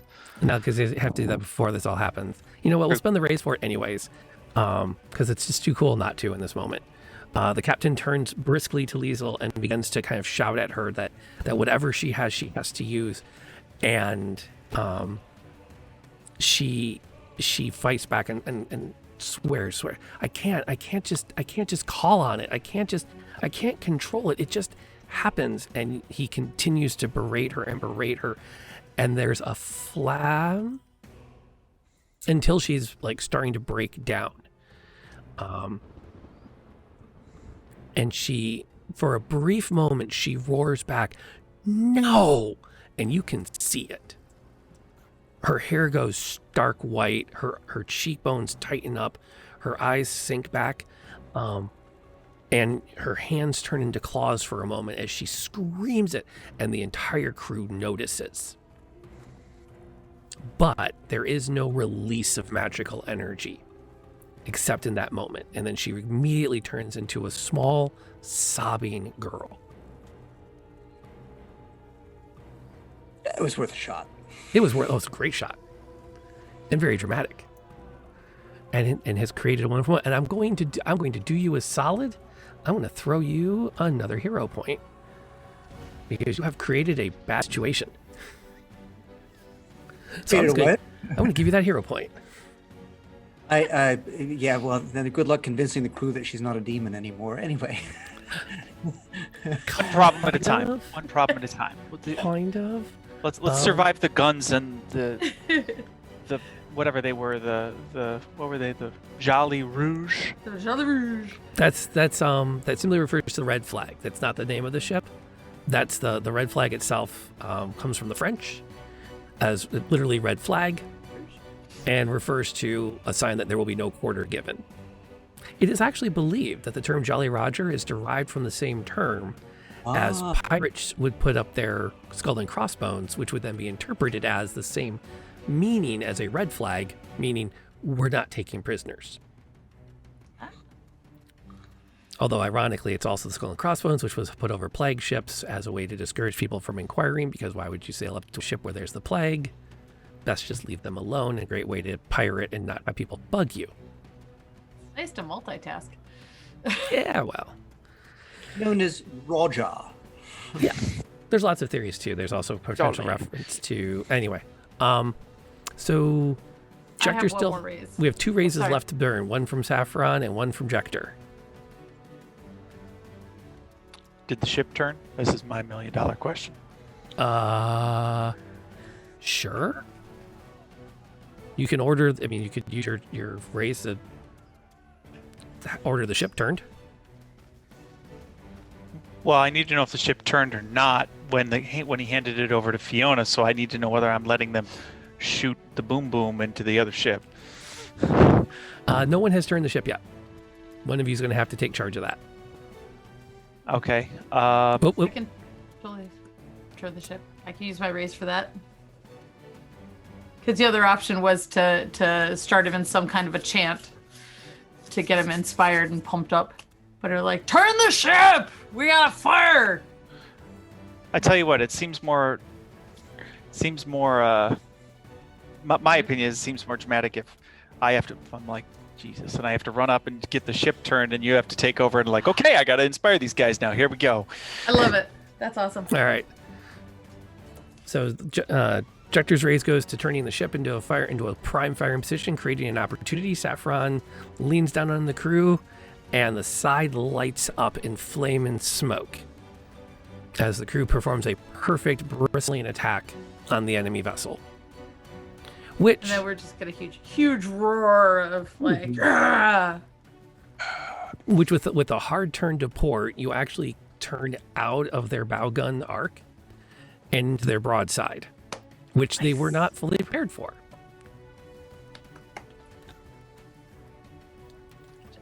And you've inflicted a wound on it. We're into a new round. So some obstacles you're currently facing. They are going to be preparing a solid broadside. You are a much larger target. You sit much deeper in the water. And a broadside, between the two of you exchanging broadsides, you will be the losing party. Unless you do something interesting. Second, one of your 3 brute squads is now making their way back to the helm to send the demon to the depths. Yeah, I was waiting for that. Yeah.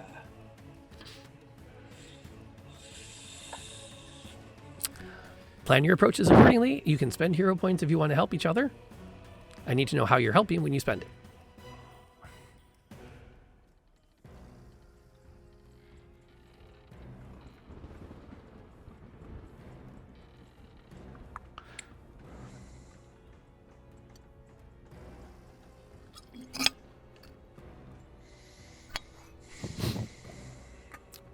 Everyone's Trying to very figure out if I'm- pensive. Well, I was trying to. I want to inspire him with a song, but I'm not exactly sure how to do it. So I think I'm going to use the Virtuoso Ballads. Okay. And I want to combine a song about, the Vaticine Church not really being good. And we are so amazing that we have an unearthly creature to help us, which they are so fearful of that they have come to steal her. So turn not upon us, turn your rightful wrath upon those who challenge us. And just really roaring inspire that. So I'm not exactly sure. I guess perform and panache? Sounds good to me. Add in the Virtuoso? Okay. Yeah, that seems reasonable. All right, what's everyone else planning for their approach now? I'm going to have to convince the brute squad that she is not the enemy, but that the other ship is. I'm hoping my ballad will help with that a little bit, so you don't have to focus as much on it. Yeah. Although, if we But I want to think- combine it, that works too. We might need both. Yeah. Yeah. Yeah, my thought was, I was going to work in trying to get another line of shot aimed out at this ship and let you deal with the brute squad. But if you need help, I of course will. But I figure if we spend too much time on one instead of the other, we're going to pay the price. Yeah. I was going to try and tamp it up a bit, and instead of loading like a normal ball, I think we're going to load fire, and we're just going to burn this thing down. Okay. Make it interesting for them. So your approach is going to be to continue to work the guns. Yes, Okay. but we're not just loading shot. We're loading something interesting. Okay. So that's a good approach. Mish, what's Praya's approach? So I'm wondering, because I'm up in the sails, am I too far away from these people to be able to spend a hero point to use my disarming smile against like their best shooter?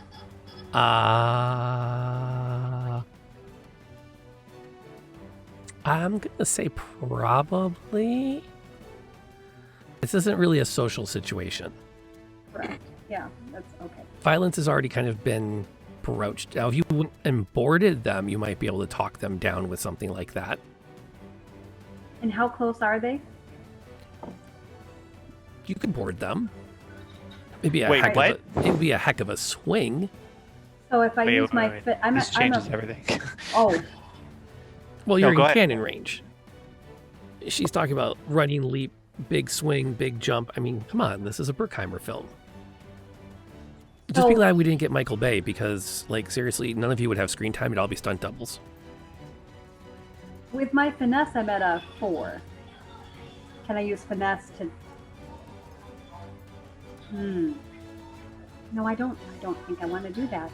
I think I'm gonna stay where I'm at.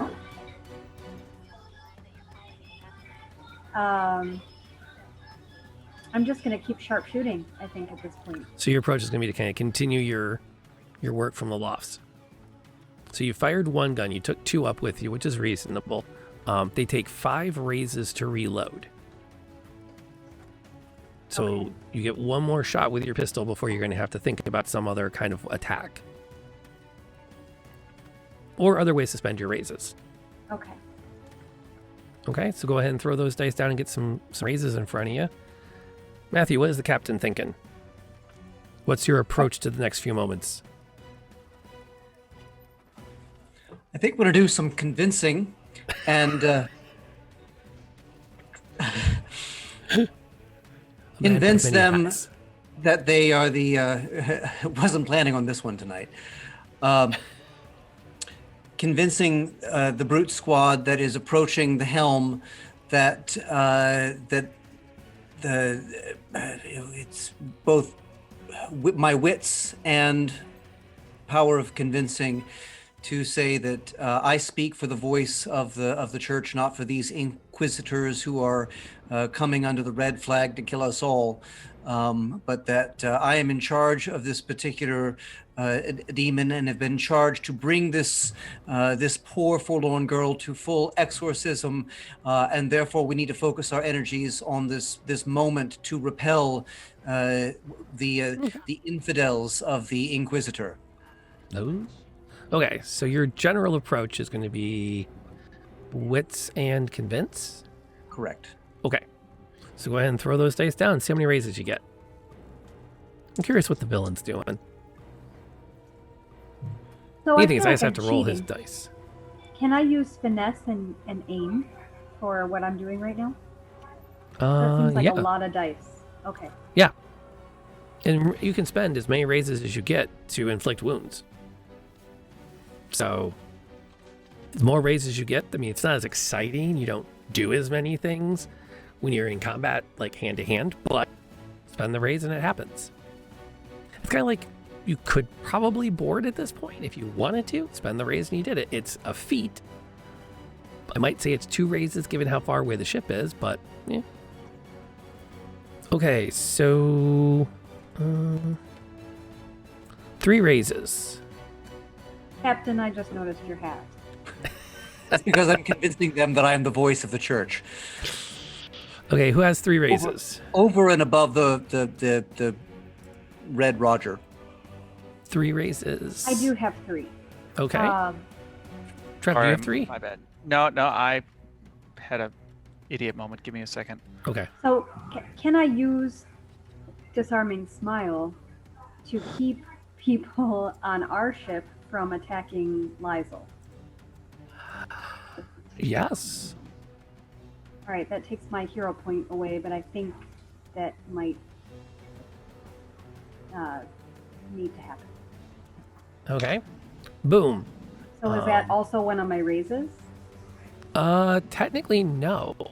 It's a hero point spend. So the first thing you do is jump down out of the rafters in front of the brute squad, and what exactly do you say to them?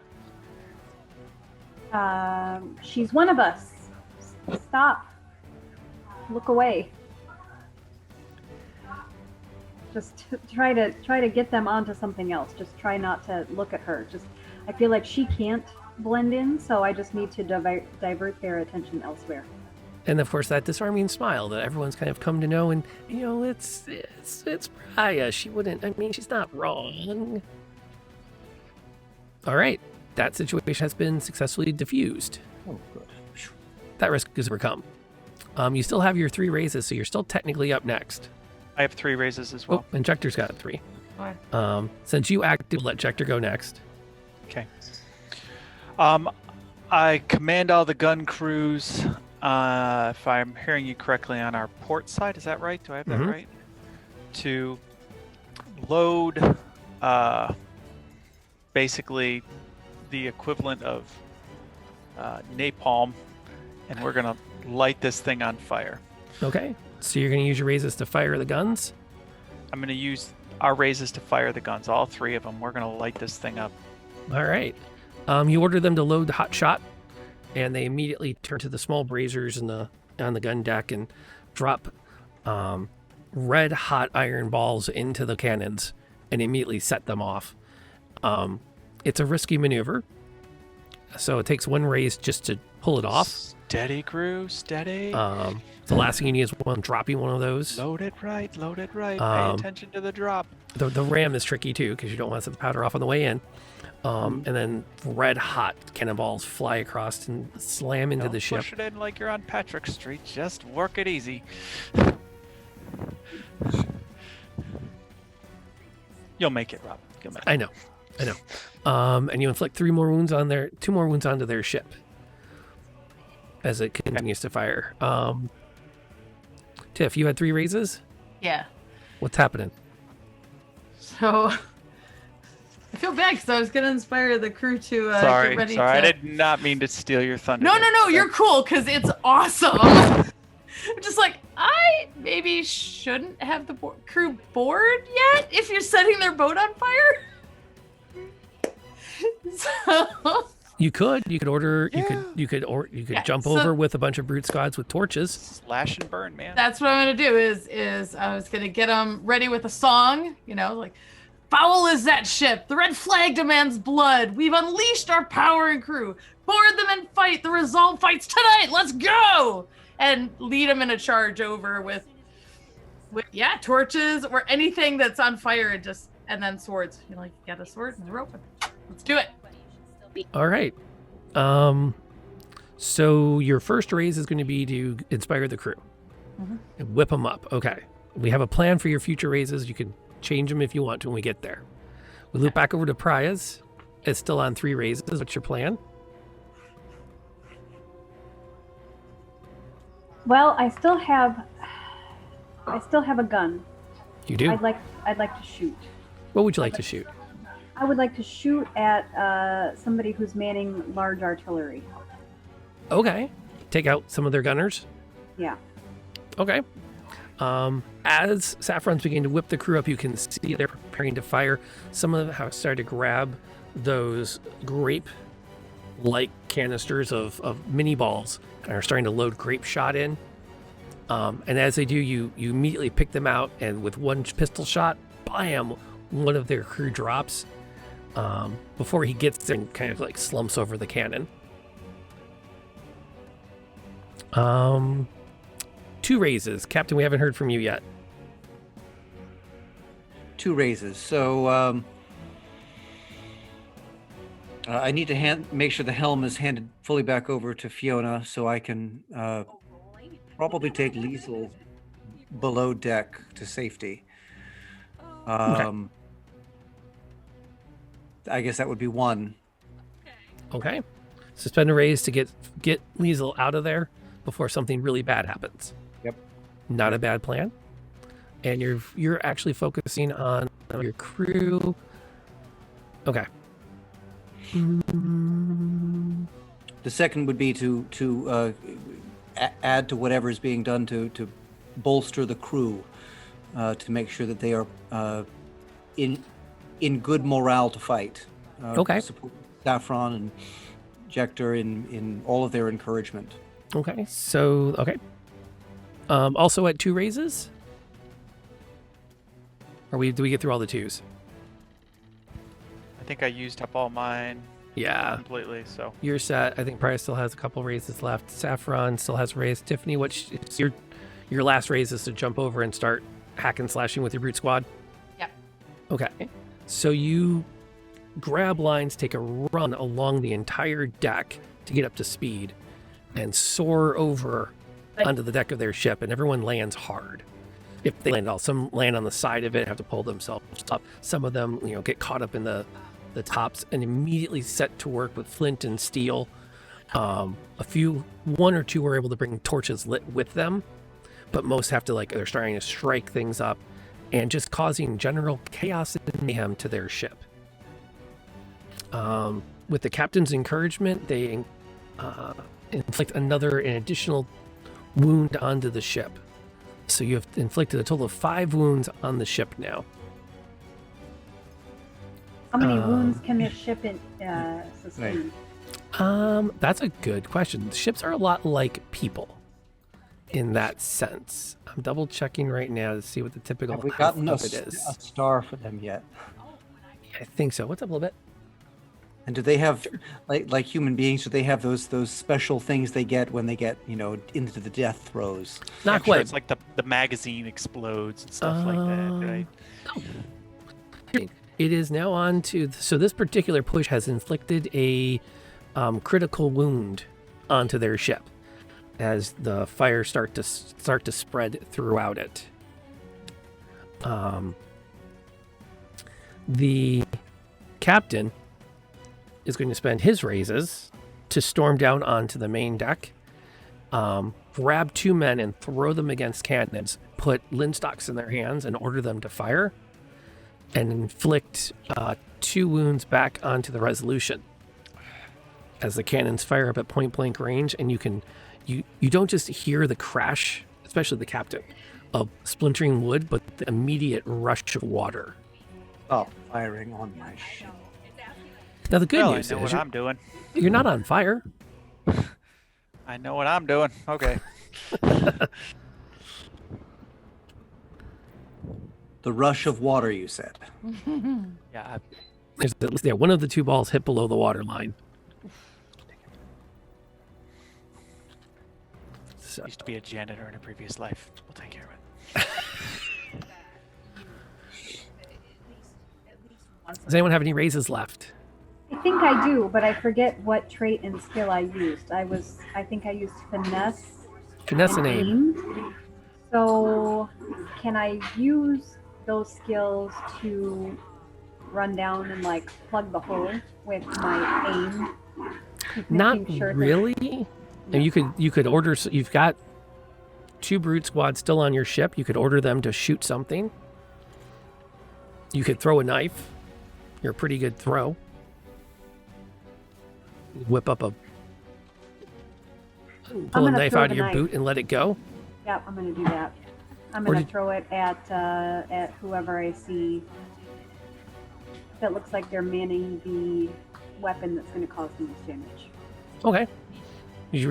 Probably reaches into her boot, slips out a knife with one hand caught up in the ropes, flings the dagger out with her other hand, and it soars across the space. And you watch as it catches one of the crew at the guns. He stumbles backwards, and then is immediately kicked overboard by one of Saffron's boarding party. That's another round. This round, obstacles you have to worry about. You have been holed, so you've been hit. It's not serious. Crew, you can already hear crew going down there and beginning to effect repairs. At the end of this round, they are going to fire another broadside, and it's probably going to cause additional normal damage because of the proximity and difference in height. They've come, as you've turned to engage, they've turned to come broadside. They sit much lower than you, so your cannons are not as effective as theirs because you sit higher in the water at the moment. Now, the good news, after this round, if you don't stop them, you will sit lower in the water.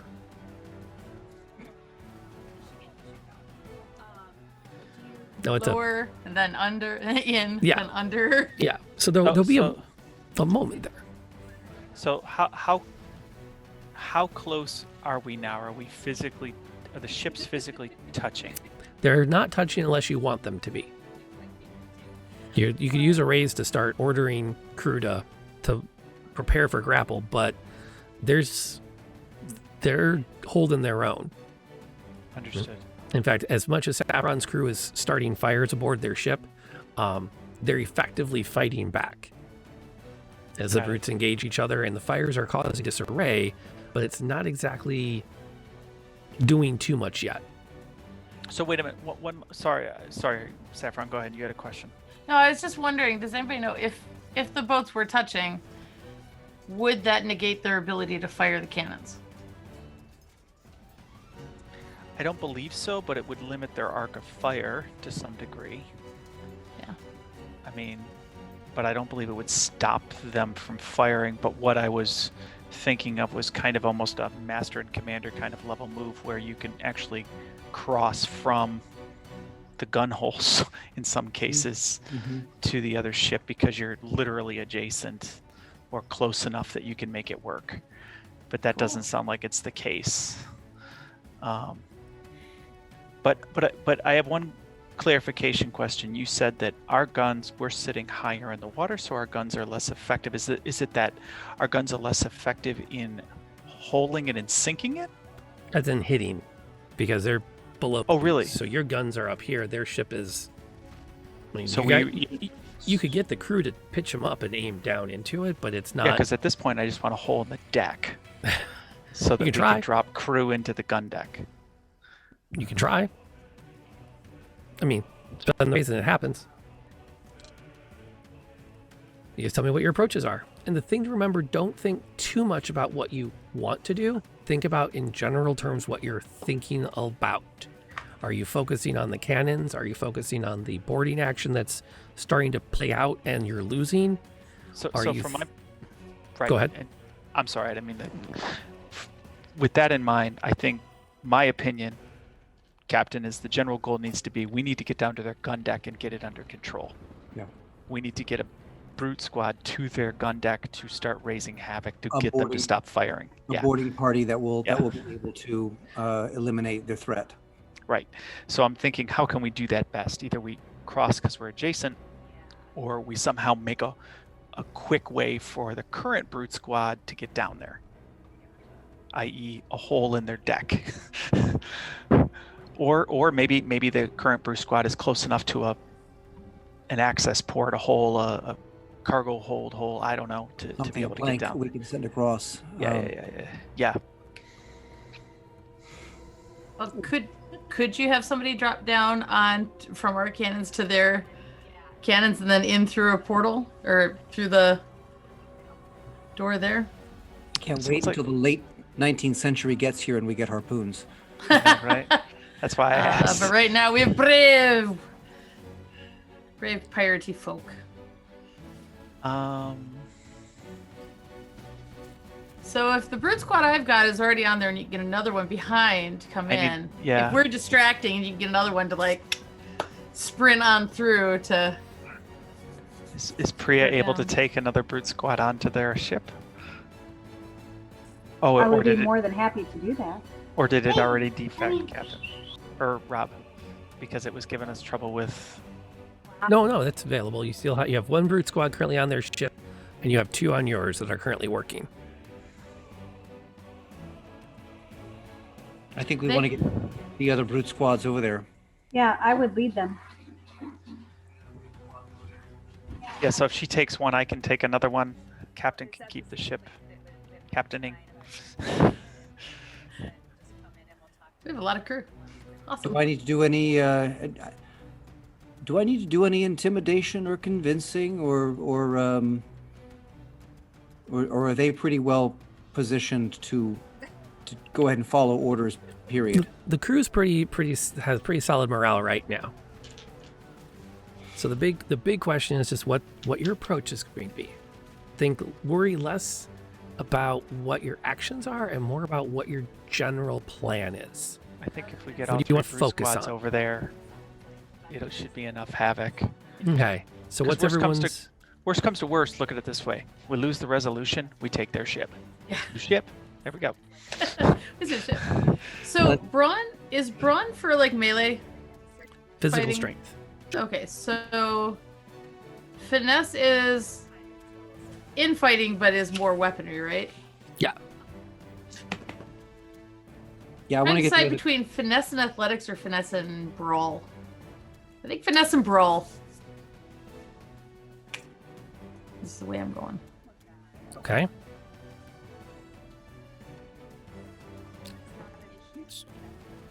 Captain, what were you thinking? I want to get the other 2 brute squads over there. With Okay. Then You- that you leading them. Yeah, can I Yeah. use finesse and can I use hide, and then when we go on the ship, we are less noticeable? Or Hide would be like your hiding, so you could like try to sneak onto their ship. okay, I would like to do that. That would I want count? to bring a crew with me, though. You could get all the Spend- stealthy ones. spend a raise to try to lead a stealthy boarding party. Sure. Okay. I'll make a lot of attention.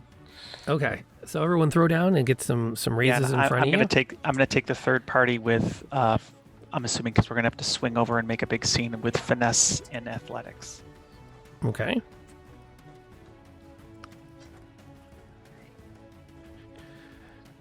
So let's see what he's. Okay, so he actually had a really bad roll. Okay. Wow, that was really bad. Yep. And then you guys have your brute squads of. So I said you guys have them at 6 because of the cool things that you've done. All right. 3 raises. Oh, before we start doing anything with raises, did anybody want to spend any hero points?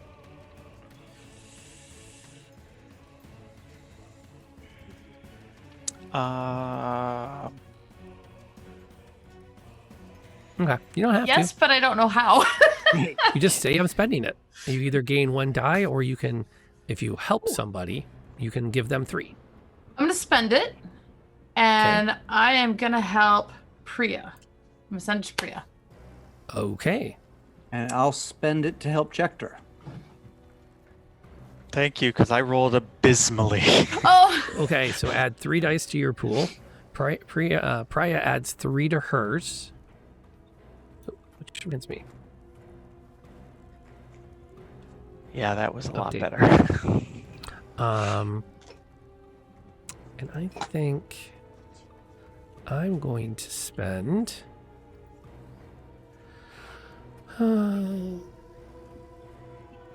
Yeah, we're gonna do that. I'm gonna spend some of my danger points. So now I have 4 10s. Is that That's What 4 happened? raises all by itself. with So- the extra dice? Okay. Okay. Okay, so Okay. is there any way I could use willful to prevent you from using danger points, and it prevents me from spending any hero points this turn? Or am I You beyond can that? activate that. Yes. Yes, I would like to activate willful. Okay. You're done So- spending hero points, and I'm done spending danger points.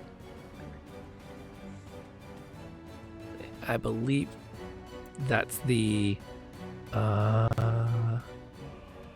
activate. Okay. For the rest of the scene. So this is getting tight. Correct. All right. 3 raises. Right here. Okay. Captain, what happens? Spend raise. Tell me what happens. I need to. I'd like to somehow engage my wits and warfare to be able to direct the brute squads that are going over so that they can have an advantage for engaging the enemy. Okay, so you're okay. You spend a raise and send another brute squad. and they take up their belay pins. A few of them grab a cutlass, and then the sailors, swing across and start to pull in the other ship for boarding. Also at 3, that would be Prior Injector. Yeah, I would like to take a crew with me over to the other ship. This is you're sneaking them over. Yes. Okay, spend a raise, and you've snuck your crew. You've slipped down, and you've actually started to. You went for a brief swim. As long as we made it. Yeah. Okay. As you managed to sneak them aboard, they don't know that group is aboard. Schecter. So I'm going to use one of my raises for us to all be very loud and draw a lot of attention as we swing dramatically and land as close as possible to the nearest entry point, whether it's a cargo hold or a stairwell or what have you. Okay, not a problem. You can land near their hatch. Now, to clarify, their ship guns are actually on their main deck. Oh, well, that's convenient. Yeah, so you can land right in among their cannons. Yeah, then I want to land right at them. Oh, Yeah. yeah. You land right in Yes. there, and the brutes begin to duke it out with each other. Yes, that's the goal. They are fairly well-trained brutes that you've engaged with. Your crew is not doing as well as you might like. Okay. Also, who else? Is that all for the 3s? Okay, we're on 2s. Saffron hasn't had an action yet. So Tiffany, what's she doing? I am going to work on my brute squad, getting towards the main bad guy. Ooh, you're Go gonna lead your towards the brute villain. squad. All right, so Yep. you Head the towards him. villain. We think he's the one shouting the orders. We got to get him. To get stop. him. Okay. You charge back towards him. He is going to use his 2. He's on 2, so he's going to spend a raise.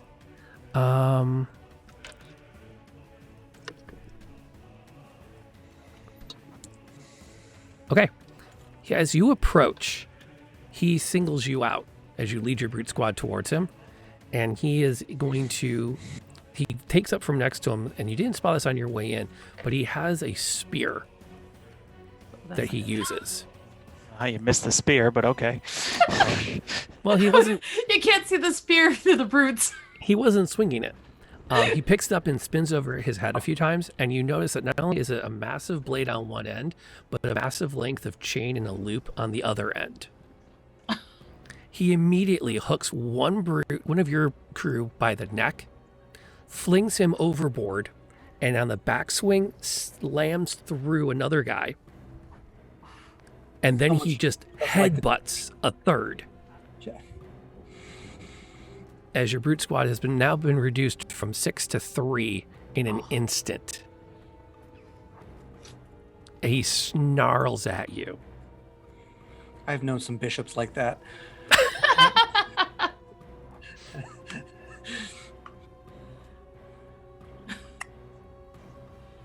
And that's his actions. Who else is on 2? Yeah, go for it. All right, Captain. Captain. I have not engaged this yet, but as I emerge with my weaponry and my finesse, I try to single out the Archimandrite villain on Captain, and though I'm not quite the marksman that Priya is, I do attempt a shot at him with my weaponry and my finesse to be able to at least land a wound from my shaking knees. So you pull a pistol and take a shot at him while he's fighting the brutes? Yep. Okay, you've inflicted a wound on him. Bam! Smoke clears, and actually pistols... I think I've been doing that wrong. Let me double check something. Let's see. Action. Where is it?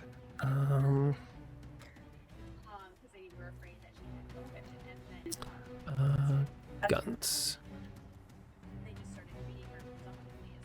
Gunshot wound. Fire. Why can I never find the rule I need when I need it right the heck now?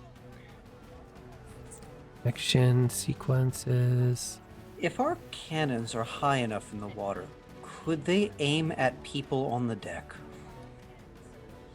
Yeah. I think the issue we had is we'd have to get guys to like physically lift the back end to get the angle, but you could do it. That's what he said. There, Yeah. so there we go. Yeah, if we're deck level with them, could we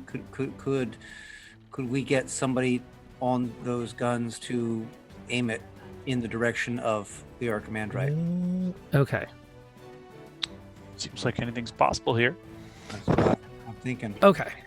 Have to shoot around our own brutes, though. Yeah. All right. Okay. So let me update my record keeping here on my little notepad. Let's see. While he's figuring out that, what if Two. we were able to get control of one of the guns and turn it on its own ship? Just get it to fire down. I think it's not an entirely bad idea, but I'll be honest, I'm a little bit greedy and hoping we can loot whatever these guys have. I know. I'm We just could. thinking if we could set their gunpowder on fire. If we can get down in the hole, it'd be nice to take their ship, but I want to knock out the Archimandrite. That's fair. I think you're right. I think we need to deal with him and then figure out if the ship is salvageable or not. Yeah. Like if we can defeat him without losing the ship, okay. If we can't, then burn it all. Just burn it. Just burn the whole thing. Just... Fair enough. Fair enough. Okay. Who has actions left? I still Okay. have to go on to. We're on 2, right? So who Yeah. hasn't gone on 2 yet? Okay. And Captain hasn't gone either. Captain. Oh, he shot on 2, didn't he? That's I had 3 shots. I had 3 raises. I think I Oh. shot on the first one. Okay. So you have depleted your supply of pistols aboard ship. Oh. At 2, what would you like to do? Well, I wish I had pistols.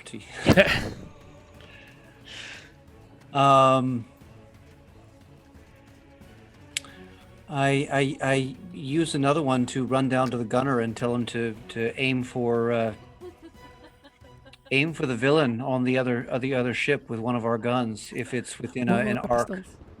Okay. Try to turn the guns as best they can. Try to target, if you can, turn towards that guy. Right. Okay. They'll fire. It's really hard to hit a guy with a cannonball, but I will say he does take a wound as the wood around him splinters and explodes. Splinter injuries can be painful, Mm-hmm. Oh, absolutely. Absolutely. Oh, but he's that's- he's one of those Inquisition guys, so he might actually like that.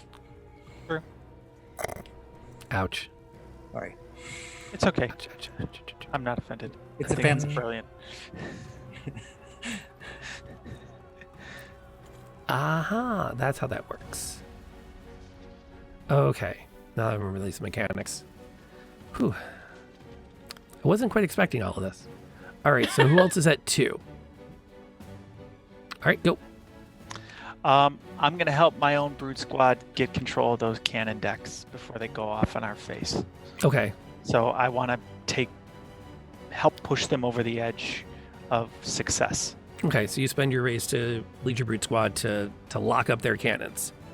To right. Yes, or to be honest, to kill them, to kill the guys on the cannons. Right. So you're engaging them out. their gun crews Yes. as you go back and forth and back and forth. Correct. The brute squads are relatively evenly matched, so they're going to pretty much stalemate at this point. So what could my raise get to break that over the edge? Every raise you spend, you can inflict an additional wound on theirs to give you a small advantage. Oh, yes. so I still have a raise. Can I use mine to bring other sailors into the same area and kind of like overwhelm that ship's Sure. party? You can spend your raise to do a surprise attack from their side and reduce their brute squad strength down a bit. Well, my intention is going to be, because we're on 2, but to spend 2 and 1 to get this brute squad under control. Okay.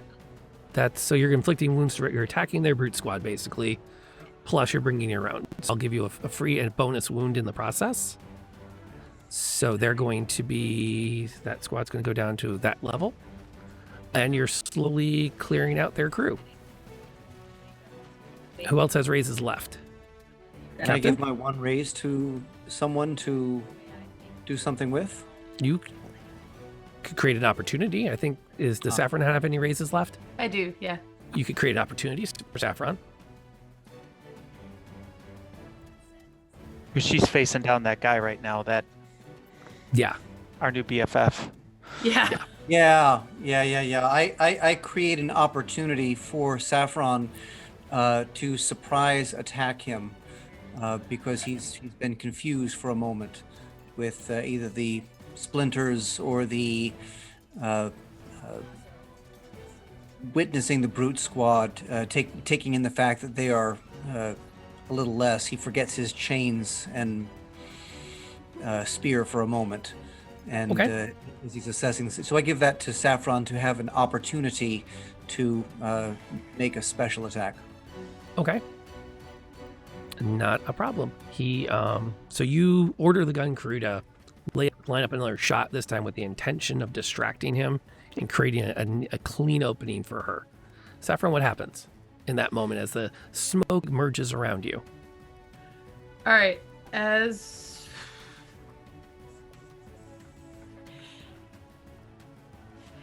that happens, I'm going to leap in and try and grab the chain on his spear, and I realize that if you let me, that he's actually really close to the mast, and I'm just gonna whip it around the mast and him, and try and tie him to the mast with his own weapon. That's a brilliant idea. Okay. It's not really long enough to do that. It's more of like a loop than it is like a long length. But you could totally like entangle his spear into you could grab it, pull it up, and like stick a belay pin in it, and it ain't going anywhere. Yeah. Oh, we'll do that. Either that or loop it around him and swing him into the mast, like face first. Okay. Like a cartoon. And then like I spear it down. I don't know. The belay pin might be better. I don't know. Yeah. All right. So you Try that. So which between our conversation, what did you say? You're attacking him or taking away his spear? That's a good thing. I was gonna attack him. Okay.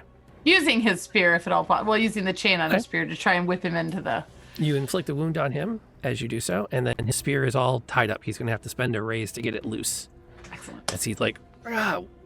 and again with that dark howl. Okay, so end of the turn. The brute squads are going to mostly bump off each other. However, actually, according to the math, this brute squad's been eliminated, so they're gone. And that brute squad is still up. Yeah, these guys are mostly going to be fighting to a standstill. You're kind of losing your boarding action.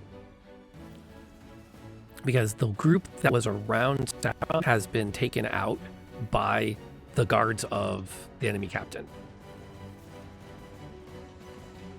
So you're starting to lose the boarding action. This next round. I have a solution for this. Let's just get to Okay. On the next round, you will fully lose the boarding action if something doesn't happen. And once you do, you don't have any fighting men left aboard the Resolution, as all of your men and women trained in combat are now on the enemy ship. At the same time, their ship is starting to slip past you, and their guns are lining up, if they can get a crew to man them, for a shot on your rudder, which is nice and big and exposed. So those are your two current obstacles. What's everyone's approach? So this is a new scene, right? New round. We're still round. technically in the same action scene. Oh wow, that's You can't spend hero points, and Yeah. neither can the bad guy. yeah, that's brutal. Okay. Now, for the record, you have crippled their ship. They're not doing a lot. They're mostly making sure that they inflict something before disengaging. But if it matters any, the heroes can withdraw now with a sense of some victory, as the ship is not pursuing them anytime soon. What if we withdraw and shoot a last shot at their mast?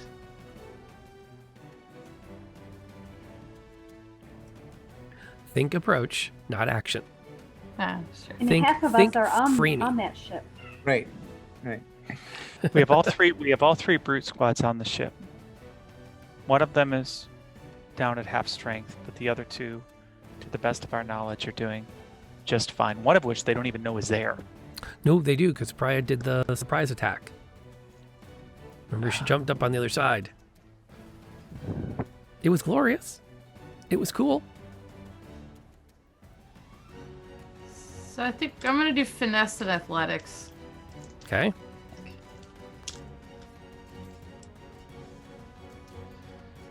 And what are you going to try and do? Get the brute squad back across and disengage. We've got him tied up, and I don't know that we can do much. We can't win, so I don't know that we can do much more.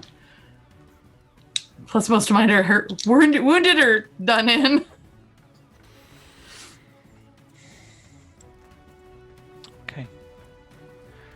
All right. Well, if we're leaving, sounds like we're leaving, because it's kind of an all or nothing. All right. So if that's the case, then yeah, then I'm gonna have to use finesse and athletics to try and get everyone back across. Yeah, I don't think they're going to fully disengage because they're under the red flag, so they're in a slash and burn mode anyway. So I don't think even if they're limping along, they're not going to leave us alone. I agree. Um, Do you think you should stay? You want me to stay and try and give them a hard time? No, I'm thinking if we're losing the edge on their ship, we're probably going to need to lead, pull back so we can stand a fighting chance on our own ship. You had another idea, Jector, that you were thinking would work. So Yeah, but it takes a different scene, which is just that I had reckless takedown, which lets me take out an entire brute squad.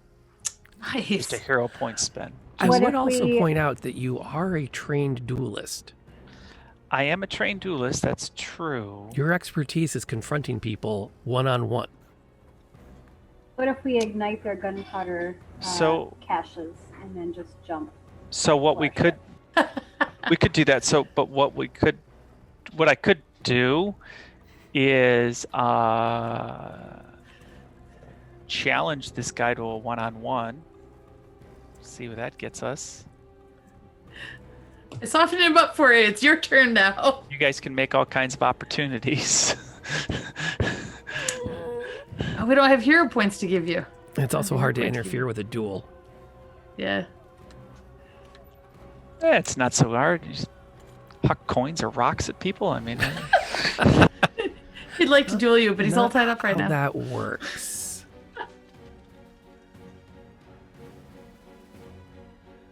I mean, we could do it. I'm not sure I'm going to earn a hero point for that defending a noble ideal, but at least defending my crew from getting dogged for days.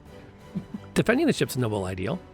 So what I could do is I tell you what, this is, all right, not trying to take away from our captain and command, but what we could do is I challenge this guy to a duel.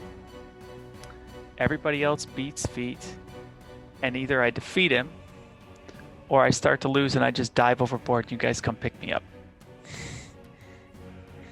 It's risky. There's risk. There is absolute risk. Yeah. I'm thinking if you can somehow take him on one by one, or although I'm wondering if because he also has guards, he's got his own guards to deal with. Yeah, but I play to his ego, right? Play to his What- ego. What if you arrow Flint it and you take him on, and then if you defeat him, cool. And if you don't, well, either way, you when it's time for you to go, you do the whole like cut a rope and swing over to to Save ours. one swing raise for your over. escape. Yeah, there and you maybe go. we have to grab him just before he falls There in. you 'Cause it's go. just a slightly short swing as we're moving away. It's about buying time for you guys to get like the hole under control and get the other brute gods. That's the whole goal. And like the ideal is we win, but if we don't, like at least everybody's back. It's okay. I'll write the song first. We totally won no matter what happens. There we go. Is that how that works? Yep. I think that's the general plan. So I'm gonna challenge this guy to And wait, hold on. So while you're doing that, can I use that as a distraction to go and light all this stuff on fire? All the rest of their ammunition. You duel, and I go behind the scenes and just light everything. if I make a big enough bravado of it. So I All would right. deliberately roll like panache and weaponry and not finesse and weaponry, so I can make a big show of it. That'll work. Really get to this guy's ego. Just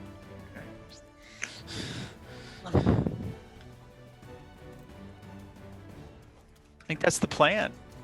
Cool. I'm not sure what trait or skill I use to go and light stuff on fire. Well, you just pick two. Don't think too hard. Okay. Y'all are trying so hard to go, I want to do this. What's my skill combo? Think, in this moment, I'm Go focusing reverse. on combining my wits and my Stealthy and athletics. quiet. Yeah. To do it fast. Or in this moment, I want to be brazen and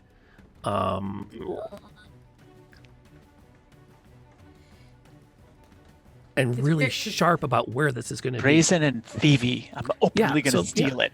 Panache and theft, or taking your knowledge about ships to really like hone in on a specific place, and like I'm gonna lock in I know exactly where this is gonna be because I'm an expert on ships, so that's wits and sailing. Oh, So Victor. don't worry so much about what you want to do as much as you want to think about that. What's the feeling you want to go after for the next few moments, and that'll give you your raises. Yep. In theory.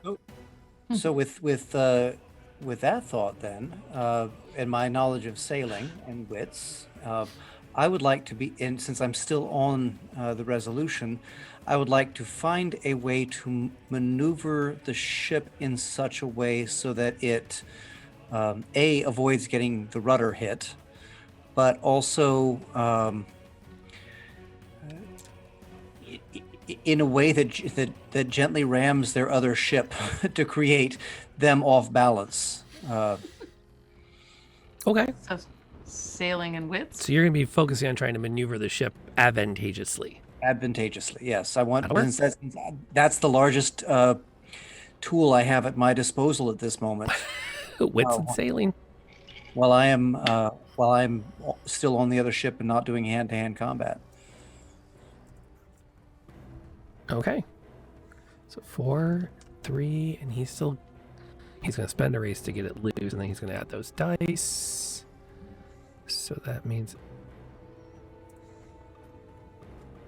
Okay. And then he's going to. I'm gonna challenge him and call him out, call him a wuss, tell him his mom wasn't baptized. We're just gonna pull out all the dirty stuff. Oh, wow.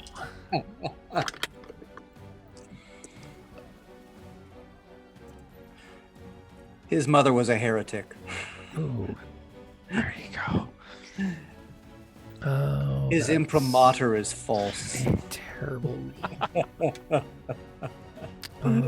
that's a 10. He'll obstat this.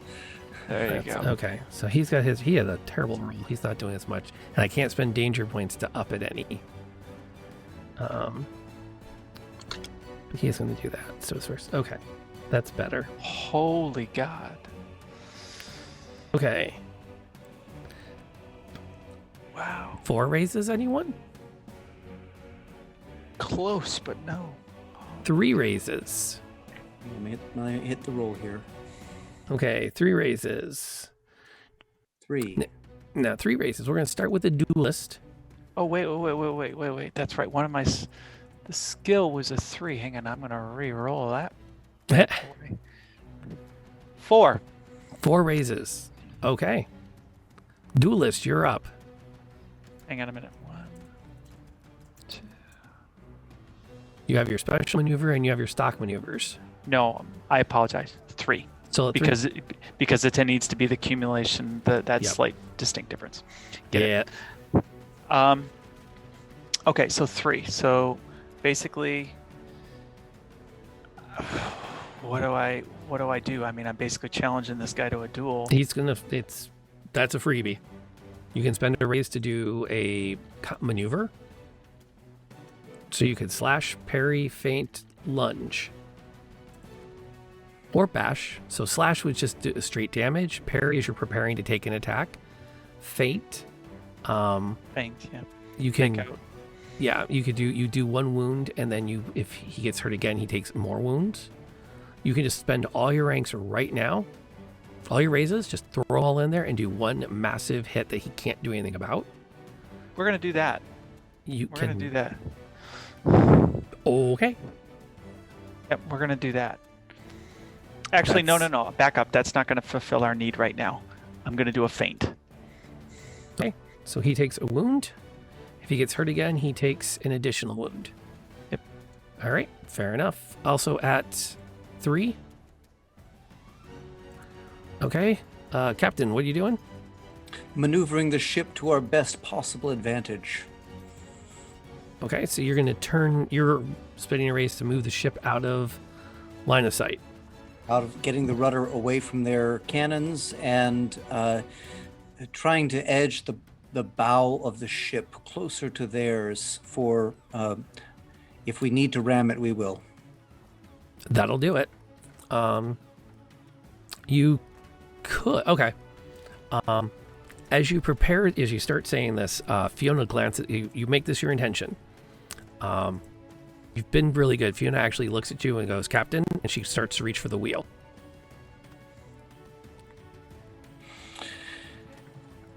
Does she know what to do? She's got that grin. I'll let her do it under my guidance. As soon as her hands hit the wheel, she screams out, Crazy James. And 4 men rush to the front and hack the lines that hold your anchor up. The anchor drops, she spins the wheel hard, and the entire ship, this time the ship leans as it turns hard and slams its bow into the aft of the other ship. And immediately the men start pulling the anchor back up again. Oh, Crazy James. It was hit with that nice thick baroque too. Sounds like an Ocean's 11 trick. Yes, well done, Fiona of the Ehudwanas. Priya, what's up? Spend a raise, tell me what happens. As I know Jector is preparing to duel, and so I am hoping to use that as like a... What am I trying to say? That is taking precedence over what I'm trying to do. And I am trying to light all of their stores of cannon fodder on fire. I want to just try to blow the whole thing up. I'm going to take all their ammunition and just torch it. Okay. So you spend a raise and you start lighting everything below the decks. Exactly. Okay. That's doable. Also at 3, 2. Okay, the villain is at 2. He is going to he looks down as he's been lunged at, and for the moment, and so he looks at the rapier stuck in his gut, and there's a slow camera pan. So the last time we saw Jector, he was charging in with this massive leap forward, and we cut away before we saw what happened. We cut back, and there's Jector, you've got him. You've skewered him right through the side, and then you look up and realize this man is towering at 7 feet easy. And he reaches down, grabs the rapier, and pushes you back before he swings around and brings his own weapon to bear, which He's going to use this action to get loose. He has to undo the word at Saffron, and now he's got it, and he's ready to fight. Saffron has 2 raises. Spend a raise. Tell me what happens. What's gonna happen? I was going to, while Jector has him distracted, I'm going to have the Brew Squad that's left. We're grabbing our wounded and heading out. Okay. So your Brute Squad is retreating with the wounded. You're leading them in that effort. Yeah. Done. Anybody else at 2? Yeah, I have to go at 2. Oh, you used all your raises on that lunge. Oh, okay. I did do the lunge. Okay. Yeah, you let him have it. Got He it. hurt. Got it. He hurt, but he still has a raise left. Also, I think we're at 1, right? I think I have 2. Okay. I had 3. Okay, so you were I- on 2.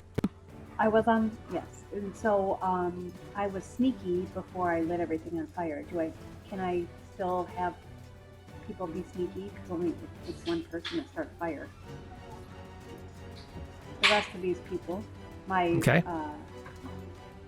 brigade that I came over with that were sneaky, are going to fan out and target somebody who is going to do the most damage. Okay. So you're thinking take on some other brutes? Yeah. You can do that. Spend a raise and take out some of their brute squads. Yes. All right. Done. You charge up and you can see the smoke starting to come up the various hatches as the fire that you said is slowly spreading. And you engage their brutes and some melee. Totally doable. Captain was also at 2, I believe. Yes. So here's where my thinking is going. I'm not sure Liesel is weaponizable in this situation, but she can certainly be a distraction if we need to distract the villain. Okay. So I want to bring her up from down below, and our prow is pointed towards their ship at this point, I believe. So at this point, I'm so sorry for this poor unfortunate soul, but I bring her withering self up to the top deck, and I don't intimidate her yet, but I prepare to try to evoke another scream from her to distract the Archimandrite at the appropriate time. Okay. So you go get Liesel and try to get her worked up, and maybe do you tell Not her yet. your hope? Yep. That we need a distraction, and she needs to do that again. Okay. That's doable. Anybody else? To give Jector any opportunity to get another knife wound in. Anybody else at 2 raises? 1 raise. So the villain will go on his raise. Now that he has his weapon free, he's just going to lay into Jector with it, and he's going to flat out inflict 4 wounds. So I'm going to use my Matador's Flourish with the cape in the other hand, which allows me to prevent wounds equal to my athletics once per round. All right. So that prevents 2 wounds. So you take 2. So just As you catch his spear thing with your cape and wrap it up. and I just look at him like,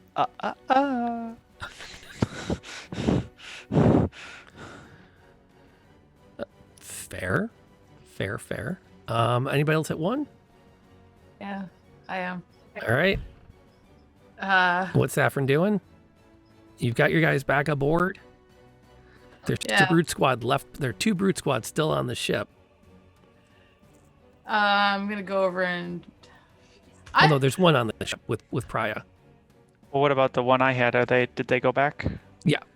She got one brute squad was eliminated. 1's gone back. 1's Priya setting fires and engaging their crew. I'm gonna stop just before. Well, I stopped just before crossing back to the ship. I turn around and watch this wonderful flourish he's just done, and I'm like, "Go get him, Jector! You're amazing!" And then I'm gonna duck under the swing of somebody, elbow him, and rash across. Get yourself out of there. get myself out of there because Fair enough. Priya? Well, I'm wondering, what is the state of that vessel at this point? If they don't put that fire out, that powder that you set is probably going to blow in a few seconds. I would like to get the heck off. Spend a raise, get off the boat. Yes. Captain, any last... you have one raise left? I use my intimidation and convincing to try to evoke the demonic that is within Liesel, so that she can create the curdling cry once again to somehow attract the attention of the captain and distract him for just a moment, even for just a moment, so that Jector has a much cleaner shot. Okay. You spend the raise. Liesel gets herself worked up.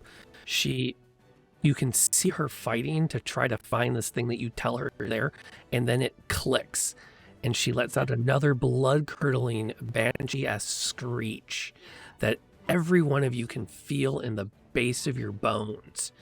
And in that moment, the enemy captain spins and snarls, at which point Jector grabs hold of the nearest line, slices it with his blade, and is shot up into the air,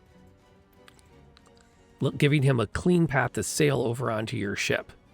As he leaves, there's a moment, and the enemy vessel explodes in a series of explosions as the fire that has been set gets to the powder magazine. Wooden wreckage is left in the wake. You can see survivors that are starting to take to some of their smaller boats as you begin to sail away and leave the burning wreckage behind. I'm glad I jumped when I did. Yep. I'm just gonna look at Jector and go, "That was awesome!" Thank you. Yes. This guy totally lived. Yeah. He's going to be back in a bigger boat. Okay, I have to refresh my water. Yeah, I could use a technical break here. Let's take a 5-minute break. Refresh your water. Enjoy a short intermission, and then we'll be back with some more pirating hilarities. Let's see everybody back here in about 5 minutes. Okay.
Yeah, I know we were getting a little greedy on that one, but I figured, hey, Go big or go home, right?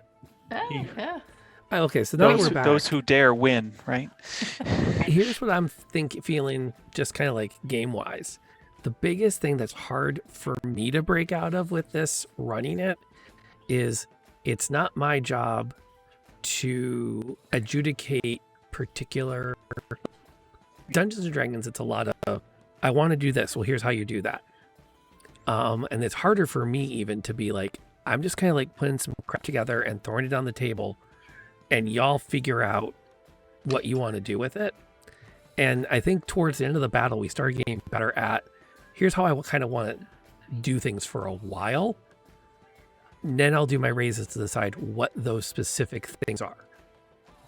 So less time debating, thinking about what you want to do at the beginning of the round, and more as the round unfolds. Because it happened too. We kind of got, there were some spots where it's like you said, okay, now that that's happened, here's what I think I should do next. So from like a game mechanic point of view, I'll tell you, it is the weirdest transition mentally. Is to break out of that format. Yeah, So- out of set actions, right? Right. Think more in terms of what would be to happen next in the story. And you had a couple of those really great moments. Oh, that just happened. I need to do this now. I need to do this now. And even things like, I'm going to distract the guy so that Jector can get out of there because he's out of raises and he's going to blow up if I don't. And the use of that like massive distracting supernatural scream, spot on. Like that was the perfect play in the moment. Awesome. And it threw me for a loop. Like, why is he doing? Oh, I see what he's doing. That's clever. So here comes the question. What do you do now? So let me ask a question in response to your question. Where are we going? Like, we have a banshee on our ship that we've promised safe passage. We have cargo. I'm assuming we're planning on delivering it to someone who's paid for it, that we have yet to know who they are, and a crew who probably wants to get paid. Well, Well, she had a set destination, didn't she? she did not. No, she did not. I think That's they right. were She's- more interested in getting from something than to something. Yeah, she just Yeah. needed to get a certain amount away. Yeah. So, So well, I the think, good news is if you put it into a port, you can probably sell off your cargo to somebody. Well, we probably have a And get paid. manifesto we have somewhere in the captain's quarters is the The manifest log. yeah. manifest for where everything goes. I do think perhaps a possible ship name could be the Banshee's Resolve.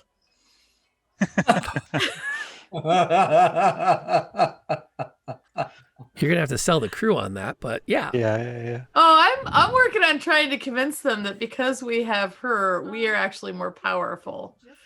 Because the Vanessene wanted to destroy her. We know how to use her. She's helping us. Until she doesn't, and that's the next Marketing, thing. it's all well, and then somebody didn't believe. You guys brought this on yourself. Yeah, Mr. Porter didn't believe clearly. No, Mr. Porter's death was the spark that gave her the strength and the resolve, tie in, to be there for that last powerful scream to help us get away and defeat, at least for the time being, our enemy. So I guess I will say Priya is on board with that name. Yeah, it's gonna be a tough sell, but Well, yeah. I'm more of the attitude of we need to get her off the ship because I don't. We do. Because we're also not going to be free of the Vanessene anytime soon. We've all been marked, so whether we have her or not. Yeah. Well, there's that. I want to know how they knew she was on board. I don't think they knew. I don't think they cared. I think it meant She's back to coming more after a of ship. we were an easy target, right? No, I think they have their own set of runes that they're casting and looking at and knowing. there's also a high probability of dramatic coincidence. Yeah. Yeah. I think it's a matter of were they guilty? Well, of course they were guilty. Why were they guilty? Because we told you they were. Oh, Because we are who we are, and they are who That's they right. are. that's right. So literally, like, I think now we're absolutely going to be guilty because we blew up one of their ships. But, Well, but yeah. It wasn't Freak firestorm. Can you believe it? yeah. What does that penance look like? yeah, That's a lot of Hail Marys. 10 Bloody Marys and a Hail Your Father? I think well, I'm not anti her, but I do think we need to get her off the ship. So I I guess think for all involved, you're probably right. Yeah, I worried about having that danger so close to home. Yeah, but you as the captain controlled it, and you showed the crew twice that you controlled it. True. Or at least gave that impression that yeah. It's all about marketing. It's all about marketing. That's I got the all- songwriting. That's right. Right. This book has taught me the power of song and story. There you go. We also have the point that we don't know how many of the crew are severely religious and how they're taking the fact that we just fought a Vatacine Right. Ship. and We Apparently unprovoked. we might need a reckoning of who's still loyal to the captain and the higher crew. or back Might to I the marketing.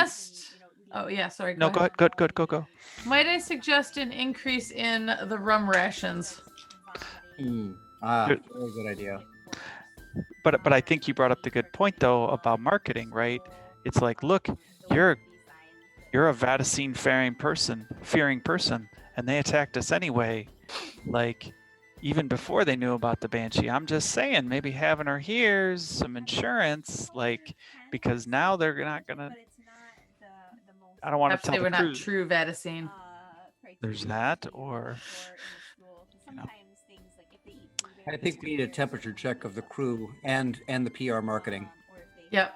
I think that's probably a good point before we make any other decisions. crew's on board with whatever you tell them to. They're your crew. They're loyal. Yeah. And they probably had a lot of fun. I mean, when they think about it and they they get tended. I think. Question kind of like the crossroads you are at. Do you want to find out some ways that you might help exercise whatever is afflicting her? Or do you want to turn your attentions towards the particular large gentleman who's been chasing you? You know, that's a good point. We might be able to keep her and maintain the loyalty of the crew by taking on the quest of exorcising this demon from her as a path of redemption. Now, the Vatacine ain't gonna buy that. We all know that, but Well, the Vatican's going to come after us no matter what. yeah, so. it doesn't matter. We could have a white flag and they'd burn us to the ground. Are we just done with this ship then? We just lit it up and we're moving on? No. I don't think the resolution is done. I think we take our. No, I meant the Do one we that sell was, it and get a different ship? The Vatacine ship, is it? Yes. Is It it is. Oh, dead in the water, gone? It is. Is it no it's longer shrapnel, I a? believe. It is sunk. Okay. It is sunk. And heroes don't go harass survivors. No. They all had boats, so we're okay with that. So they did. Or have they were boats clinging to keep- driftwood and Yeah. a couple Where of is we? longboats. I think it might not be a bad idea to keep our eye on where their Vatacine captain Archimandrite has. Where has he surfaced in all of this? I think would be a good thing to make sure that we have a good eye on. We don't know that he can't use magic. Just because he's a Vatacine Inquisitor doesn't mean he doesn't know the dark arts. Everything is okay so long as they have control of it, right? As long Yeah. as it's subservient to them. Yes. We could Alright, change the then. name of our ship and get it slightly repainted to throw them off the scent a little bit, and something to go a little Yeah. long. What is something the absolute opposite of what we are? We're gonna put up a rainbow flag. The now. stagnation. Stag. How about the Hellstorm? Because we Ah. blow shit up. Hey, maybe we should name it for The resolution, the hesitant, unsure of ourselves. is there somebody high up in the Vatican that like would be we just name it after them? We can't be bad. We name a ship after somebody famous, Oh, Saint Hellstorm. Pontifical. Well, Difficult. The difficult pontifical. Pontificalt. Pontificult. or we could just really put our middle finger at them and call it something like the goading of whoever this famous person is. Oh, the goading of I don't know. Let's just Know call what I it mean? the Judas Iscariot. That's what we'll be. Oh, Wow. Really lean in on it. Sorry, 2 on the nose. you got it. Well, it's it's That's timely. funny. It's timely. Do we see the Archimandrite surfacing in his dark robes with blood coming from his shoulder wound? As you sail away, yeah, you can spot that he has survived. And he will be back. I think you're right. Shaking his fist at us. Let's take the temperature of the crew to see if they'd rather we try and shake the Vatican or try and help. I'm gonna get Liesel and anybody else who's interested, and we're gonna tend the crew, and whoever's currently watching, we'll get them, tea or coffee or something. We'll get the rest some grog or rum to Okay. The crew is help, loyal. and then- They Yep. will follow along with whatever you decide is the best path. Um, So we're just The- gonna get them like tended and when Yeah. the demon emerged from her Mhm. and screamed, would there be a recognition of who that demon was? What it was? What class of evil it might be? That's kind of outside your purview. You might be able to find an expert in such things.